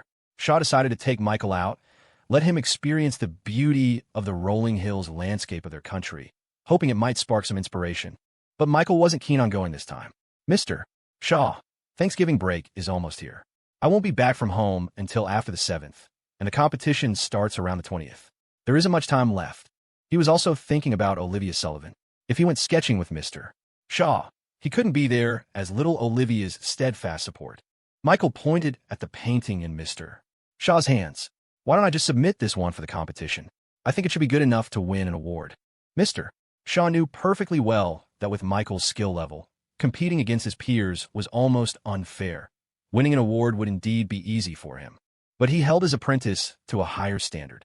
What was the use of merely being better than his peers? He envisioned the next national treasure master. He wanted Michael to surpass him before turning 40, wanted his apprentice to become a modern Chinese painter whose name, like Qi Baishe or Zhang Daqian, would be recorded in history. Mr. Shaw gripped both edges of the Xian paper and, without hesitation, ripped Michael's newly finished painting in half with a tearing sound. "What's the point of showing this? To embarrass yourself? Is this the extent of your ambition?" Michael. He was resigned to Mr. Shaw's explosive temper and obediently apologized. "I'm sorry, Mr. Shaw. I haven't made much progress lately, and I've been getting frustrated." Mr. Shaw rubbed his temples, reflecting on his own behavior. Actually, it wasn't Michael who was agitated. Heaven knows where Michael got his temperament. Always calm and unhurried, not like a young man at all. He, on the other hand, practically had one foot in the grave, but seemed to be getting more irritable with age. Feeling a bit guilty, he asked, "Is it because I'm putting too much pressure on you? Are you feeling too stifled? Is that why you can't find that spark?" Michael was taken aback for a moment. Too much pressure? What pressure? His days consisted of painting at home, shooting the breeze with classmates at school, and occasionally going on dates with little Olivia from the neighboring university every few days. Life was pretty comfortable. Feeling stifled? Not a chance. His inability to break through to the master level was purely because he hadn't found that specific feeling yet. "That's not it, Mr. Shaw." Michael decided to go along with him anyway. "After I get back from Thanksgiving break, let's go sketching. I'll try to find that feeling. But let's not go too far, okay? I'm still a college student, after all. Skipping too many classes isn't great." Mr. Shaw thought for a moment, then said, "Actually, that Samuel Gibson who visited last time recently opened a resort villa in the Boston suburbs. I hear the scenery is quite nice. I'll take you there for a few days." "Deal." Michael agreed immediately. The next day, the Shaw family was having breakfast. Mr. Shaw had woken up early and already eaten. He had gone out to play chess with the old men at the alley entrance. At the breakfast table, Michael was eating pan-fried dumplings while Elizabeth Shaw spoon-fed vegetable stew to little Daisy Shaw. The little girl had a hearty appetite, getting food all over her face. "Elizabeth, does our school have a computer science department? Who comes to RISD to study computer science?" "Why do you ask?" "No reason. I just want to find an upperclassman who's good at programming to help me create a small program." Elizabeth Shaw replied wryly, "You should focus more on learning painting from Mr. Shaw. He hasn't been sleeping well lately, tossing and turning all night thinking about you. Have you been slacking off recently?" Michael protested. "How could I?" "Elizabeth, don't you know me better than that?" Elizabeth teased. "I know you run off to find that little girlfriend of yours every day after class. I've run into you too at the Green Valley Market several times."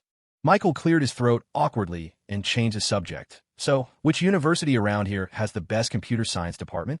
"That would definitely be MIT," Elizabeth answered without hesitation. MIT, ranked among the nation's top universities alongside Olivia Sullivan's Harvard, one focusing on liberal arts, the other on science and engineering. Although MIT is technically in the same university area as RISD and Harvard, it's actually quite far. A taxi from the RISD entrance would probably take about 20 minutes to get there. Michael didn't know anyone at MIT, nor did he know who was particularly skilled at programming. But he had a trick up his sleeve. He went straight to the MIT University forum and posted, "MIT's computer science programming skills are worse than Harvard's. Prove me wrong." This was classic trolling, and soon enough, the post was flooded with angry replies. Many skilled programmers started posting their school's achievements and firing back. "This program was made by an upperclassman at our school. Can anyone at Harvard do this? You got nothing." Little finger emoji. Michael wasn't bothered by the insults at all. He watched cheerfully, adding fuel to the fire with another post. "Bullshit, your school made it. Got proof? Which major? Which class?" Seeing the poster's seemingly exasperated tone, the angry commenters got even more worked up. "Computer science, software engineering major, senior year, ID 10,228. Go look it up if you don't believe it." Okay, information acquired. Satisfied, Michael closed the forum, planning to head over to MIT during his lunch break to find this upperclassman. Just as Michael Thompson set his plan in motion, Olivia Sullivan began hers. On the east side of Harvard University's campus stood a relatively new three-story building. Compared to the many structures steeped in history and character that dotted the rest of the grounds, this one seemed noticeably modern. It housed Harvard University's Network Information Center. Laura, who worked there, was just over 30. She wore black-framed glasses, and despite heavy makeup, faint red patches remained on her face, lingering evidence of a skin condition from her youth. Although technically a university employee, she didn't teach classes. Her duties primarily involved maintaining the campus website and handling some library-related tasks. The job was relatively low stress and stable, part of the civil service system. While it wasn't a position with many perks or opportunities for advancement, a clean post, as some might say, Laura was quite content with it. That morning, Laura arrived at Harvard as usual. As she walked into the Network Information Center building, before she even reached her office, she spotted a student waiting outside her door. She couldn't help but take a second look. The waiting student was a young girl, remarkably pretty. She was about 5 feet tall, with smooth, long hair pulled into a neat bun. Her face was fair and lovely, making her look younger than a typical college student, more like someone still in high school. Laura almost wondered if she was one of the professor's daughters. "Can I help you with something?" Laura asked pleasantly, fishing the key out of her bag and unlocking the office door. Olivia Sullivan hesitated, unsure how to begin. She followed Laura inside. The office looked much like any other staff office, though the desk was cluttered and files were tossed haphazardly into boxes stacked randomly on the floor. Laura sat down at her desk and started booting up her computer. "You must be a freshman, right?" she asked. "Need help transferring your records or something?" "No, professor, that's not." Olivia Sullivan trailed off, hesitating. Her mind felt blank. Michael Thompson had told her to get friendly with the staff in the information center, but she had so little experience interacting with people, especially when it came to asking for a favor. She had no idea how to bring it up. After a long pause, she finally asked cautiously, "Professor, are you in charge of the university's online forum?" "The university forum?" "Yes, I am." "What?" Laura looked puzzled. The Harvard forum wasn't hosted on an external platform. It was integrated directly into the university's official website, created and managed internally. Laura was indeed responsible for its administration, though it constituted a minor part of her overall duties, and she didn't give it much thought. Her involvement was mostly limited to contacting the back-end programmers if it crashed, deleting inappropriate posts occasionally, and pinning threads from major university announcements. That was about the extent of it. Still, Olivia Sullivan seemed sweet and endearing, so Laura asked kindly, "Is someone giving you trouble on the forum? Tell me which thread, and I can take a look." "No, professor. I, Olivia Sullivan stammered, then, flustered, blurted out, "I want to find a part-time job." Now, it was Laura's turn to be confused. A part-time job? Did she mean a work-study position? But this was the Network Information Center. They didn't handle student financial aid or work-study placements. She couldn't help but ask, "Are you sure you're in the right place?" Olivia Sullivan shook her head stubbornly. Laura was about to explain that her office didn't handle such requests when her phone rang. It was an urgent matter. After hanging up, she had to put Olivia Sullivan's request on hold. "Can you wait here for just a minute?" she asked the girl. Olivia Sullivan nodded and sat quietly, watching Laura get up and head over to a stack of boxes, where she began rummaging frantically. Perhaps because of the mess, she searched for quite a while without success, muttering under her breath, "These files are ancient. Why do they suddenly need this now? How am I supposed to find it?" Just as she was digging through the boxes, she realized someone was beside her. Laura turned her head to see the young student, who had been sitting quietly moments before, now diligently organizing the files Laura had pulled out, stacking them neatly on the floor. Olivia Sullivan noticed Laura's surprised look and offered a shy smile. Laura didn't comment and went back to her search. After another moment, she finally located the document. Standing up with the file in hand, she said, "Look, I have to step out for a bit. About the part-time job, I really don't think I can help you here. You should probably talk to your academic advisor." Olivia Sullivan looked lost, her eyes welling up slightly. She looked utterly crestfallen, but Laura genuinely had urgent business to attend to, and she truly couldn't help the girl. She grabbed the file and hurried out to deliver it. About half an hour later, when Laura returned, the office was empty. To her surprise, however, her previously cluttered office was now spotless. The floor was still slightly damp, evidence that someone had just mopped. She knew the university cleaning staff didn't handle her office because of all the sensitive computer equipment and wiring. The occupants were responsible for cleaning it themselves, and today was supposed to be her turn. Clearly, the young student had cleaned it. A wave of warmth toward Olivia Sullivan washed over Laura. Shaking her head with a small smile, she went to her desk to start her morning work. Around noon, Laura left the office to grab lunch at the cafeteria. When she returned, she was surprised to find the same young student from the morning standing outside her office door once more. Olivia Sullivan had a small bag looped around her wrist and was holding a half-eaten piece of bread. She had clearly been eating her lunch, but quickly tucked the remaining bread back into its wrapper when she saw Laura approaching. Covering her mouth politely until she'd swallowed, she then greeted her, "Hello, Professor. Why are you standing out here?" Laura asked, surprised. The door was closed. "No, I meant, why are you back? I had class this morning, so I left," Olivia Sullivan explained quickly, "but I came straight back as soon as it finished." Laura rubbed her temples, feeling a headache coming on. She sighed. "All right, just come in and sit down." Laura let Olivia Sullivan into her office and gently explained that she couldn't help her, suggesting she talk to her advisor. But this seemingly meek girl was surprisingly stubborn. She didn't argue, didn't speak, just sat there and stared. Exasperated, Laura finally said, "Well, you can sit there. When you get tired of sitting, you can just leave. No need to tell me." Figuring the girl would eventually leave, Laura went back to the work she'd been interrupted from that morning. When she finished and was about to take a quick nap during her lunch break, she looked up and noticed Olivia Sullivan was gone. She must have left, Laura thought. Just then, the office door opened and Olivia Sullivan walked back in, carrying a bucket of water. She was small and struggled a bit with the bucket. Seeing Laura looking at her, she gave a shy smile and walked over to the bookcase. She dipped a towel into the bucket and began meticulously dusting the shelves. "You don't have to do that," Laura said. "It's okay, Professor. I'm just sitting here anyway," Olivia Sullivan replied, stubbornly, diligently wiping the shelves. She seemed unfamiliar with housework, her movements awkward, but she was clearly putting in a lot of effort. Laura, who had planned a nap, couldn't relax now. After watching Olivia Sullivan for a while, she finally got up to help. "You can't dust like that. You need to put some muscle into it. Here, give me the towel." They spent the rest of Laura's lunch break cleaning the entire office. The once messy space was now sparkling, the floor gleaming. When the break ended, Olivia Sullivan excused herself. "Professor, I have class now. Goodbye." Laura watched her gather her things and leave. She'd never met a student quite like her. Well, she probably won't be back this afternoon, she thought, looking around the spotless office. This is really... Laura was wrong. Olivia Sullivan returned around 3 o'clock after her class. Laura wondered what she would do now that the office was clean. Olivia Sullivan pulled out stacks of clear plastic book covers and binders and began organizing the boxes of files piled on the floor. Laura blushed. The files were a mess, a reflection of her casual approach to organization outside of work. This time, Laura didn't stop her, knowing it would be pointless. While Olivia Sullivan was washing her hands, Laura looked at the organized files.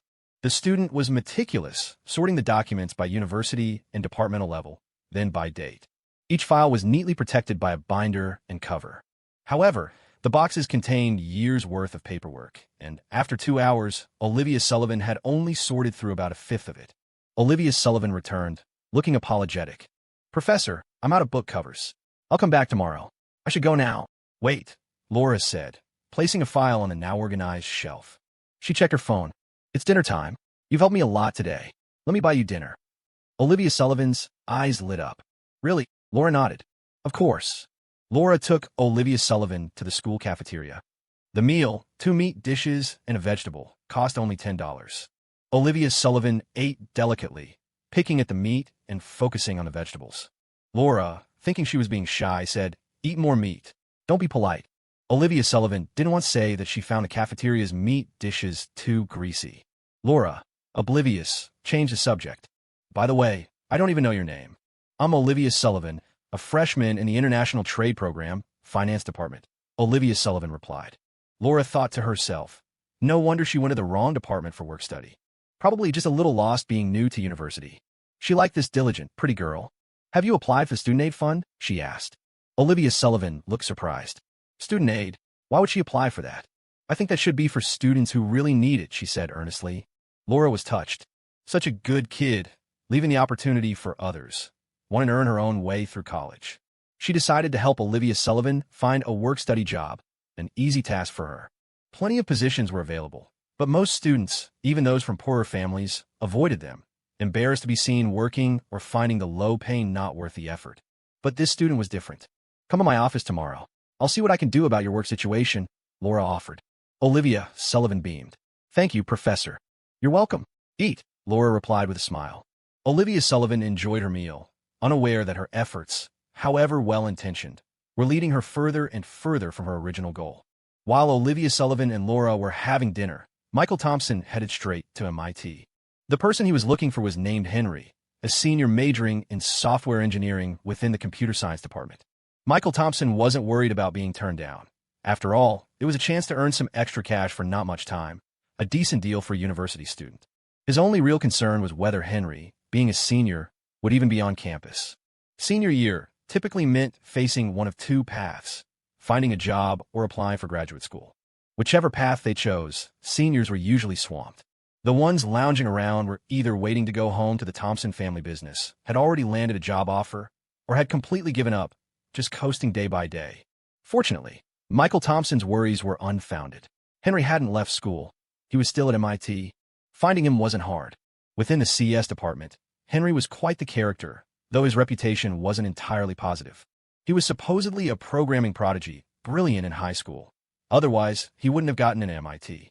As a freshman, he designed several software programs, won awards, and even received a prestigious national scholarship. However, perhaps finding university life too liberating, Henry gradually succumbed to online gaming. Now, he was infamous in the CS department as the king of the gaming lounge, holding a record for spending 11 consecutive nights there. In his senior year, he was drowning in failed courses. The once promising genius was now struggling even to graduate, let alone look for work. He just hung out day after day in the gaming lounge behind the campus, drifting aimlessly. Michael Thompson found Henry in one such gaming lounge behind MIT. The place was run down, the computers relatively old-fashioned. A thick haze of cigarette smoke hung in the air, and the floor was littered with cigarette butts. Henry was in a corner, hunched over, eyes glued to the monitor, fingers dancing relentlessly on the keyboard and mouse. He didn't even notice when Michael Thompson sat down next to him. Michael Thompson saw he was playing World of Warcraft, currently running a dungeon with others, headset on, cursing loudly into the mic. Michael Thompson decided not to disturb him mid-game and sat watching, planning to talk once Henry was finished. He never played WoW himself, but knew it held a special nostalgic value for a generation. Nowadays, with MOBAs taking over, fewer people played it in gaming lounges. It wasn't like a few years ago when you'd walk into an internet cafe and find nearly everyone playing one of three games: World of Warcraft, Fantasy Westward Journey, or Legend. After watching Henry play for a bit without really understanding, Michael Thompson turned his attention to the young man beside him. Henry wasn't tall, maybe around 5 feet 11 inches, and his features weren't just plain, they were utterly nondescript.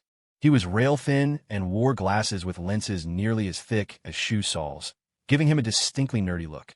Due to his perpetually reverse sleep schedule, he had the darkest under-eye circles Michael Thompson had ever seen, darker even than Old Cat, the reigning all-nighter champion in Michael Thompson's own class. It was hard to tell how long Henry had been holed up in this lounge. His hair was greasy and matted, and the back of his chair was slick with grime. To put it bluntly, he looked like a degenerate wreck. Michael Thompson seriously questioned if this gaming addict could be reliable. He might even resent being interrupted for money, annoyed at being disturbed mid-game. After a good while, Henry let out a cheer. The dungeon was cleared. He pulled off his headset and yelled towards the counter, "Hey, attendant, a pack of instant ramen, add a sausage." He was clearly in a good mood. The dungeon had stumped his guild for days, and they'd finally cleared it. He was celebrating, splurging by adding a sausage to his ramen. Just as Michael Thompson was about to speak, Henry turned to him first. "Hey buddy, got a smoke? Lend us one," he asked sheepishly, a sycophantic grin on his face. Michael Thompson didn't smoke and didn't carry any, but he immediately called over to the attendant, who was preparing the ramen, "Bring over a pack of cigarettes, the good ones." When the attendant brought the ramen with the sausage and the cigarettes, Michael Thompson opened the pack and placed it on Henry's desk. "You're from the north, pal?" "Whoa, thanks. Henry hadn't expected to score such good cigarettes. Pleased, he pulled one out, lit it, and took a deep drag. The long-suppressed craving was finally satisfied, and the relief was palpable. Smoking Michael Thompson's cigarette made him much warmer towards the stranger. Flicking some ash, he grinned. "How do you know I'm from the north? Is my accent that thick?" Boston was technically a northern city too, and the accents weren't drastically different, though Henry's had a heavier R sound at the end of words. Michael Thompson hadn't actually identified the accent. He smiled. "It's how you asked. Around here, people usually just say a cigarette, not count them like you did." "Oh, you know your stuff, buddy. I'm from Pine Creek Town. You from the north too?" "No, I'm from Jiang Province, but I lived up north for a few years." He wasn't lying, though it was in his previous life. He'd gone to university in the Northeast, and, while he hadn't learned much academically, he picked up a strong Northeastern Mandarin accent that still lingered. Henry wasn't introverted. Quite the opposite. He was rather chatty. He rambled on while slurping his ramen, eventually pushing the cigarette pack back towards Michael Thompson. Michael Thompson waved it off. "I don't smoke. You keep them." "Well, all right then, thanks." Henry seemed surprised by the generosity and felt a growing liking for Michael Thompson, tucking the pack into his shirt pocket with a grin. Once he finished the ramen, he called the attendant over to clear the table. The attendant came over, face full of displeasure. "Henry, you gonna pay for today's ramen, right?" Henry instantly looked awkward, forcing a smile. "Come on, man, we're buddies. Why bring that up? Just put on my tab for now, okay?" "Who's buddies with you?" The attendant, a young guy himself, started losing his temper. "We let you run a tab cause you were a regular. But when do you ever pay on time? The boss said if you don't clear last month's tab, you're banned from the lounge." Being called out so directly, especially with Michael Thompson present, made Henry flush with shame and anger. "I've spent at least $10, maybe $20,000 in this place," he retorted hotly. "What's the big deal about a small tab? Haven't you guys made enough money off me?" "Business is business," the attendant shot back. "We're not running a charity here. If you don't pay, the boss docks my pay. What am I supposed to do? I never said I wouldn't pay. As soon as I get my allowance next month, I'll pay you back immediately." As Henry and the attendant argued, several people in the gaming lounge took off their headsets and turned to watch the commotion. Michael Thompson cut in, asking, "How much does he owe your gaming cafe?" The manager stated a figure. It wasn't much, just over $500. Michael Thompson pulled out his wallet, counted out a few bills, and handed them to the manager. "Here's $600. That should cover the instant noodles and cigarettes from earlier too, right?" The manager took the money, counted it, nodded, and pocketed it. No longer interested in arguing with Henry, he went back to his counter. After settling Henry's debt, Michael Thompson looked at him. Henry looked back, quite embarrassed. Thanks for that. I'll pay you back." Michael Thompson gave a non-committal smile and asked, "Are you short on cash?" "Money. Everyone needs it. Whoever complains about having too much." Henry tried to save face. Despite being flat broke, he found himself an excuse. "Then how about I offer you a way to make some money?" Michael Thompson seized the opportunity. "You don't have to pay back that $600. If you're willing to do this job, consider it a down payment." Henry wasn't stupid. He'd already figured out Michael Thompson had come specifically for him. After all, Michael had entered the gaming cafe, didn't even log onto a computer, just sat next to him watching him play, offered him a cigarette, and paid off his debt. Would a complete stranger really be that generous? That wasn't kind-hearted, that was just naive. However, Henry didn't even have money for cigarettes or internet time, and his next allowance from home was still a long way off. He barely had money for food these next few days and was desperate for a way to earn even just enough for internet fees. Still, he cautiously added, "I won't do anything illegal." "It's not illegal. I just need your help building a back-end system." "Can you do it?" "A back-end system? What kind?" "We run a tutoring agency. Basically, help us build a system like a job recruitment website, accessible on both phones and computers." Michael Thompson didn't know programming or the technical jargon, so he just listed his requirements, like student ID verification for registration, smart job sorting, a rating system, and so on. Listening to Michael's requirements, Henry honestly didn't think it sounded too difficult, but he was puzzled. Why don't you hire a proper company? Why me? Michael Thompson was frank. You're cheaper, and I don't think this is too complicated. A college student should be able to handle it. You have a point there. Henry thought for a moment. It didn't seem problematic. It was basically building a website plus a simple app. So, how much can you pay? Just so we're clear, this requires renting a domain name, you know? Those costs shouldn't come out of my end. He was thinking if it was $1,000 or $2,000, he'd take the job. But Michael Thompson was far more generous than he'd imagined. $5,000. That's for you. Costs are separate. Whether it's done well or poorly is another matter, but it at least needs to be functional, understand? Hearing the huge sum of $5,000, Henry's eyes practically lit up. He barely registered Michael's subsequent words and readily agreed. Don't worry about it. I guarantee I'll get it done. How long will it take? If you're in a hurry, half a month could work. But with more time, I could do a better job, avoid bugs everywhere. Michael Thompson calculated the timing. Let's aim for after Thanksgiving break. That still gives you over 2 weeks. Work towards that deadline. Henry readily nodded in agreement. Okay. They exchanged contact information, and Michael Thompson considered his trip a success. Time passed, day by day, and soon it was September 29th. Thanksgiving break was just 2 days away. Michael Thompson had a relatively peaceful time, occasionally checking in with Henry on Messenger about the development progress, otherwise focusing on his own tasks. The only thing he found slightly odd was that Olivia Sullivan had become quite busy recently. Too busy even for dates. Usually, if Michael went 2 days without contacting her, she'd call him, subtly trying to arrange a meetup, even if it was just strolling aimlessly around the Harvard University campus, chatting. But lately, she was like a different person. Sometimes, when Michael offered to visit her at Harvard, she would hesitate and tell him not to come over. Michael almost suspected little Olivia Sullivan had had a change of heart about him. But then he thought, who in the world could be more outstanding than him? And he felt reassured. Really no meeting today? If you're busy, I could just watch from the side. I won't disturb you. And no, really don't. You absolutely cannot come over, okay? Hearing Olivia use absolutely 3 times in a row, Michael was momentarily speechless. It seemed like she had some secret she couldn't let him see. Michael sighed and relented. All right then, I'll go ask out my other girlfriends. Goodbye, girlfriend number 1. Talk later. Michael Thompson. Olivia's exasperated voice erupted from the other end of the phone. Meanwhile, in a Harvard University dining hall, in Dining Hall 1, on the first floor at a stall with a sign reading Chicken Stew, Olivia Sullivan sat on a small stool, clad in a white apron and hood, looking like an adorable little kitchen helper. She held her phone, staring at the ended call screen with Michael, biting her lip, clearly annoyed. After a moment, though, she sighed again, a hint of helplessness crossing her small face. Having dated Michael Thompson for so long, Olivia knew he wasn't the type to be fickle. He was just expressing his slight unhappiness about them not having dated in a while. Olivia wanted to see Michael too. She wanted to hold his arm, snuggle against him, go out for meals, watch movies, and shop at the mall with him. But she glanced down at the apron she was wearing and couldn't help but sigh softly again. Just then, Aunt Daisy, who was busy in the kitchen area, called out, "Little Olivia, break time's over. Students will be flooding in soon after class." Hearing her name, Olivia quickly put her phone away and composed herself. Coming. She, Olivia Sullivan, granddaughter of the wealthiest man in Green Valley, Newport Coast, a little princess born with a silver spoon in her mouth.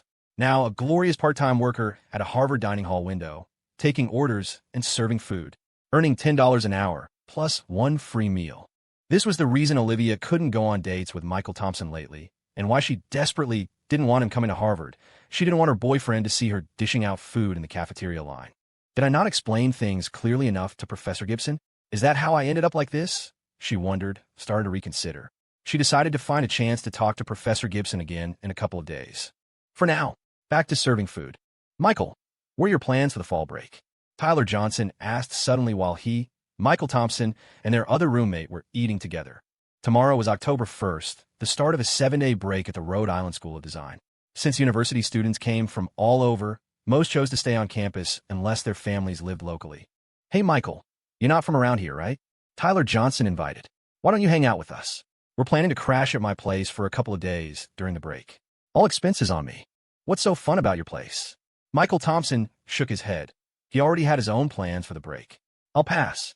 Come on my bed. It's by IG and so oft. Tyler Johnson teased with a sly grin. Get out of here. Michael Thompson swatted playfully, then added, "Seriously, though, I can't make it for the break. I need to go back home." Gregory, the bespectacled guy nearby, chimed in, "Going all the way back just for 7 days? Isn't your home state pretty far from here?" "Taking my girlfriend home to meet my parents," Michael Thompson admitted frankly. There wasn't much point hiding things from Tyler and the others. Hearing this, Tyler and the others were instantly envious. Among them, only Akai had a girlfriend he'd been dating since high school. The rest were still single. They knew Michael Thompson had a girlfriend, Olivia Sullivan, though they hadn't met her. To them, taking a girlfriend home to meet the parents this early in college, Michael was really something else. Gregory joked, "Bringing her home so soon? You're not planning on getting married before graduation, are you?" "Don't be ridiculous. Got to finish college first," Michael Thompson said, then reconsidered, adding, "unless something unexpected happens."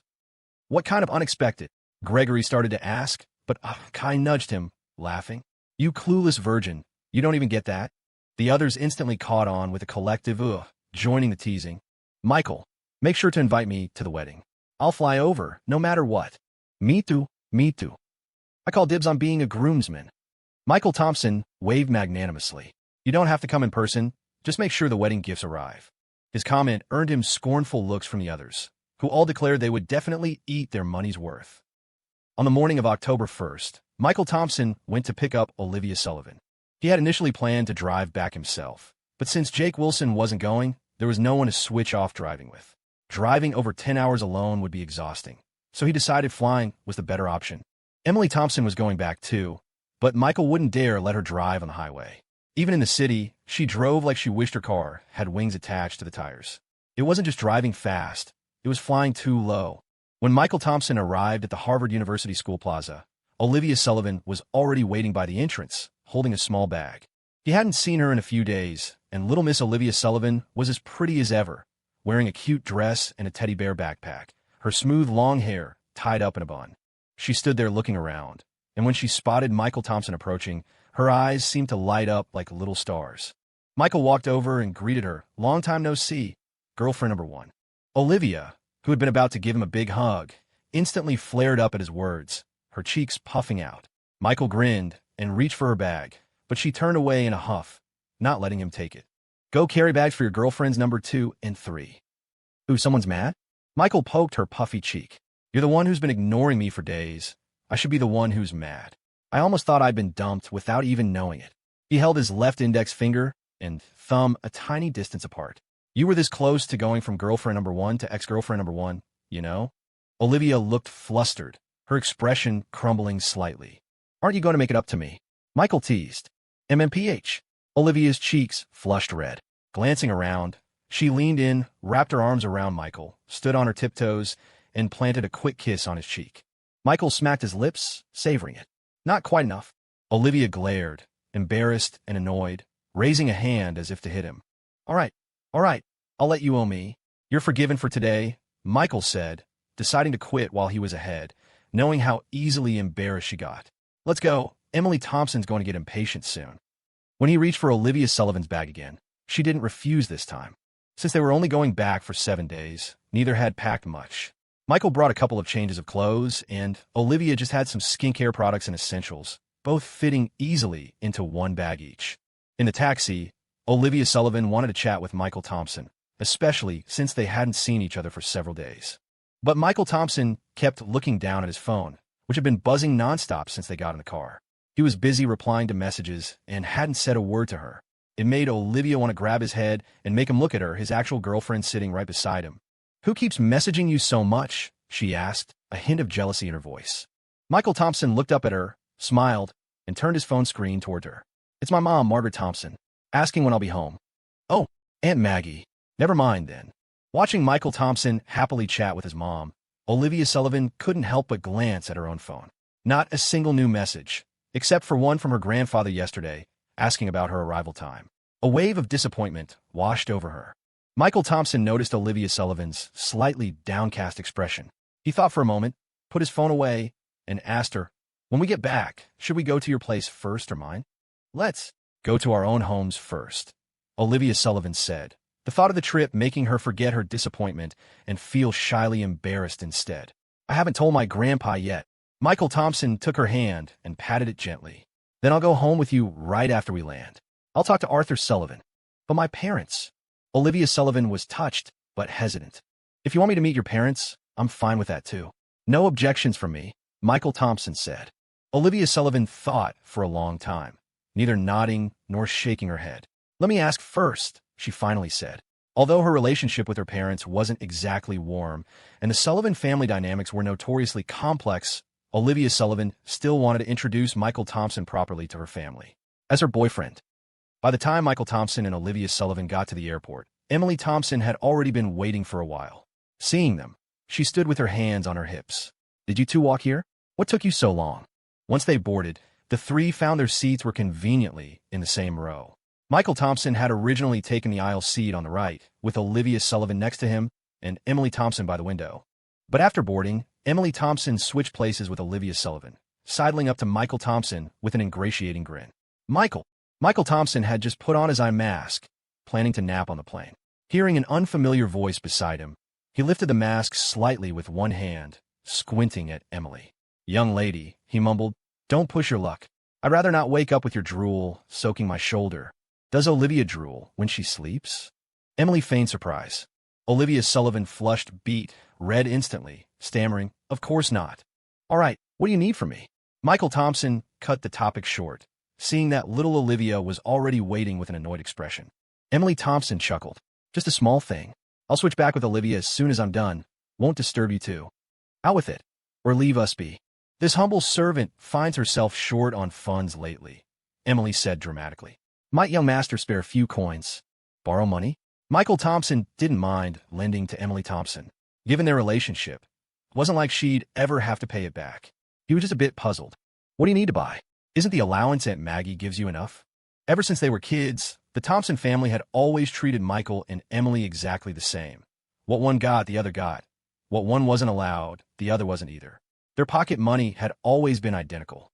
Now in college, their living allowances were also the same. And since the Thompson family's fortunes had soared in the past 2 years due to their mining business, they'd become much more generous with their children's allowances. Nearly $300 a month, definitely more than most college students received.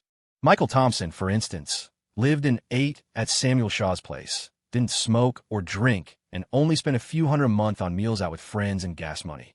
Although Emily Thompson had food expenses, the little money hoarder had always been incredibly frugal.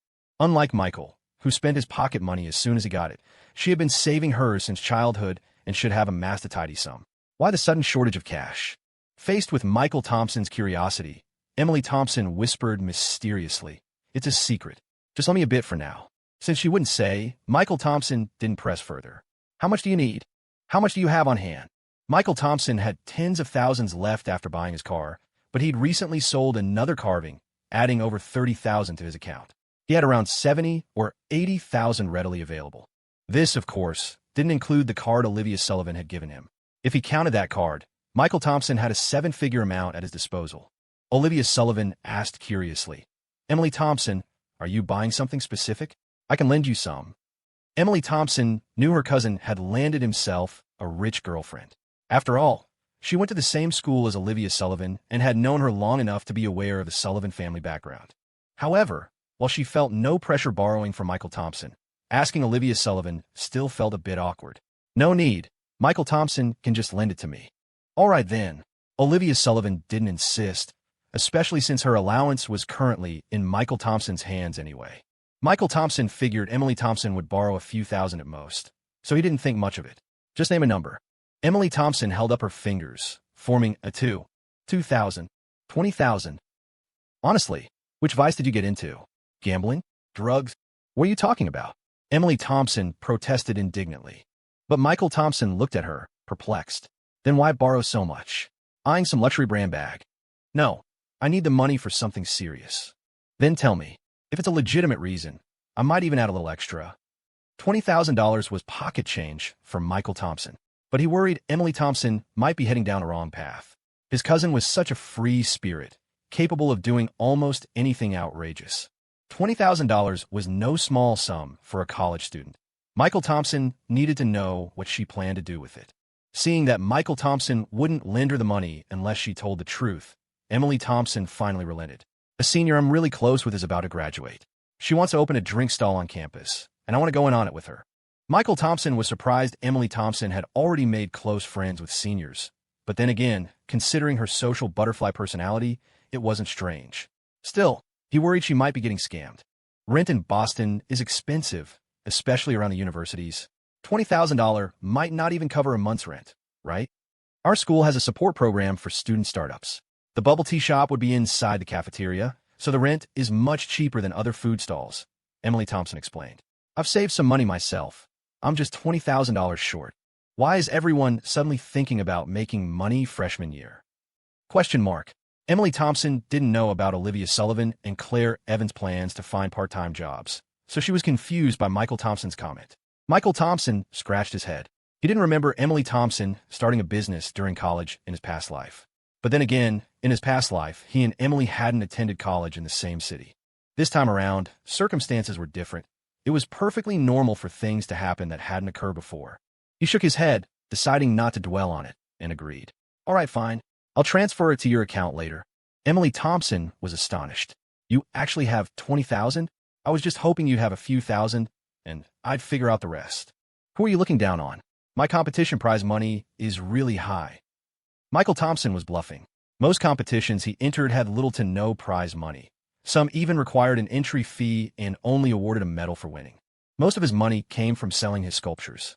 Emily Thompson immediately looked envious. I should have studied painting. Damn, feels like I missed out on a gold mine. Michael Thompson slept comfortably on the plane, but after landing, his neck felt stiff, like he had a crick in it. When I get rich, I'm definitely buying a private jet, he muttered unhappily, rubbing his neck as he followed the crowd towards the exit. Emily Thompson raised both hands in agreement. Then work hard and make money. When you buy a private jet, I'll get my pilot's license and be your driver. Suddenly, walking seems healthier, greener, and more eco-friendly. What's that supposed to mean? Michael Thompson ignored Emily Thompson's indignant cries, pouting, as if he'd dare fly in a plane piloted by Emily Thompson. He glanced at Olivia Sullivan beside him. She seemed to have been lost in thought since they got off the plane, looking rather preoccupied. It's okay. It's not like you haven't met Arthur Sullivan before, Michael Thompson comforted her, assuming she was nervous about meeting her parents. But Olivia Sullivan shook her head. That wasn't what she was thinking about. She asked, Michael Thompson, do you think my school has programs to support student startups?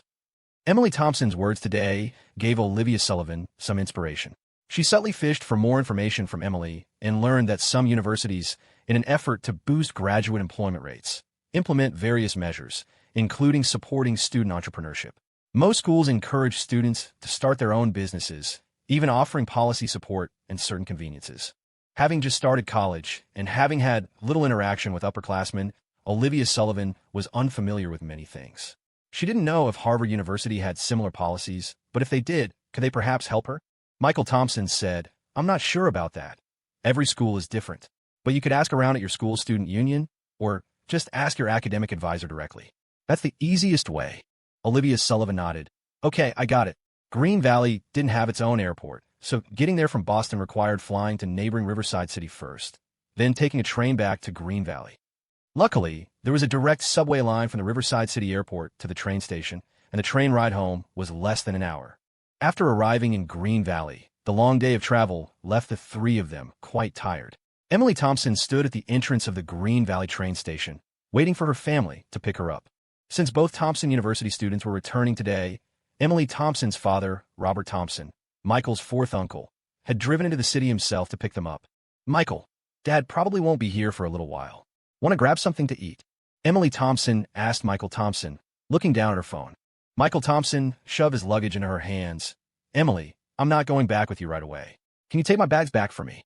Emily Thompson instinctively took the luggage, asking bewilderedly, Where are you going? Michael Thompson glanced at Olivia Sullivan beside him and said to Emily, Don't worry about it. Haven't you two been lovey-dovey enough the whole trip? Can't you take a break for one day? Emily Thompson assumed Michael was ditching her because she was being a third wheel and wanted some alone time with his girlfriend. She made a face and said, What am I supposed to tell Aunt Maggie when she asks? It's fine, I'll text Mom in a bit. Well, if Aunt Maggie asks, I'm just going to tell her the truth. Go ahead, tell her. Michael Thompson waved his hand dismissively, completely unconcerned. Then he ditched Emily, left standing there with a sour face guarding the luggage, grabbed Olivia Sullivan's hand, and walked off. In Green Valley during October, the lingering autumn heat, often called an Indian summer, still held sway.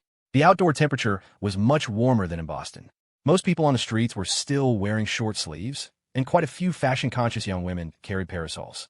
It was just past 2 in the afternoon, and the sun was shining brightly. Green Valley was a slow-paced city, perfect for retirement. Even though it was the Thanksgiving break holiday, there weren't many pedestrians on streets.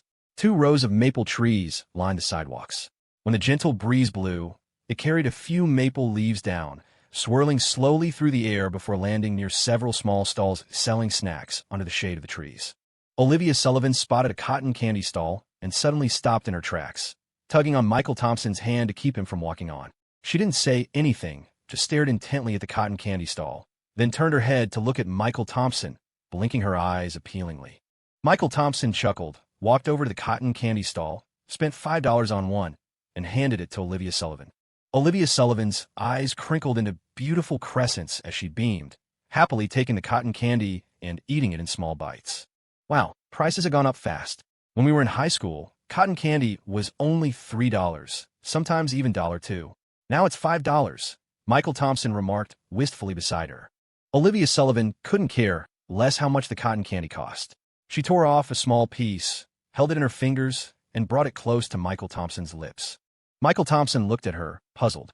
Head lowered, she blushed and whispered, "Open your mouth." Michael Thompson couldn't help but smile and obediently opened his mouth. The moment her fingers touched his lips, his tongue playfully flicked against her fingertip. Olivia Sullivan recoiled instantly as if shocked, pulling her hand back and pouting at Michael Thompson with a mix of shyness and annoyance. Michael Thompson pressed his palms together like praying in church and said with mock reverence, "Delicious. Thank you for the treat."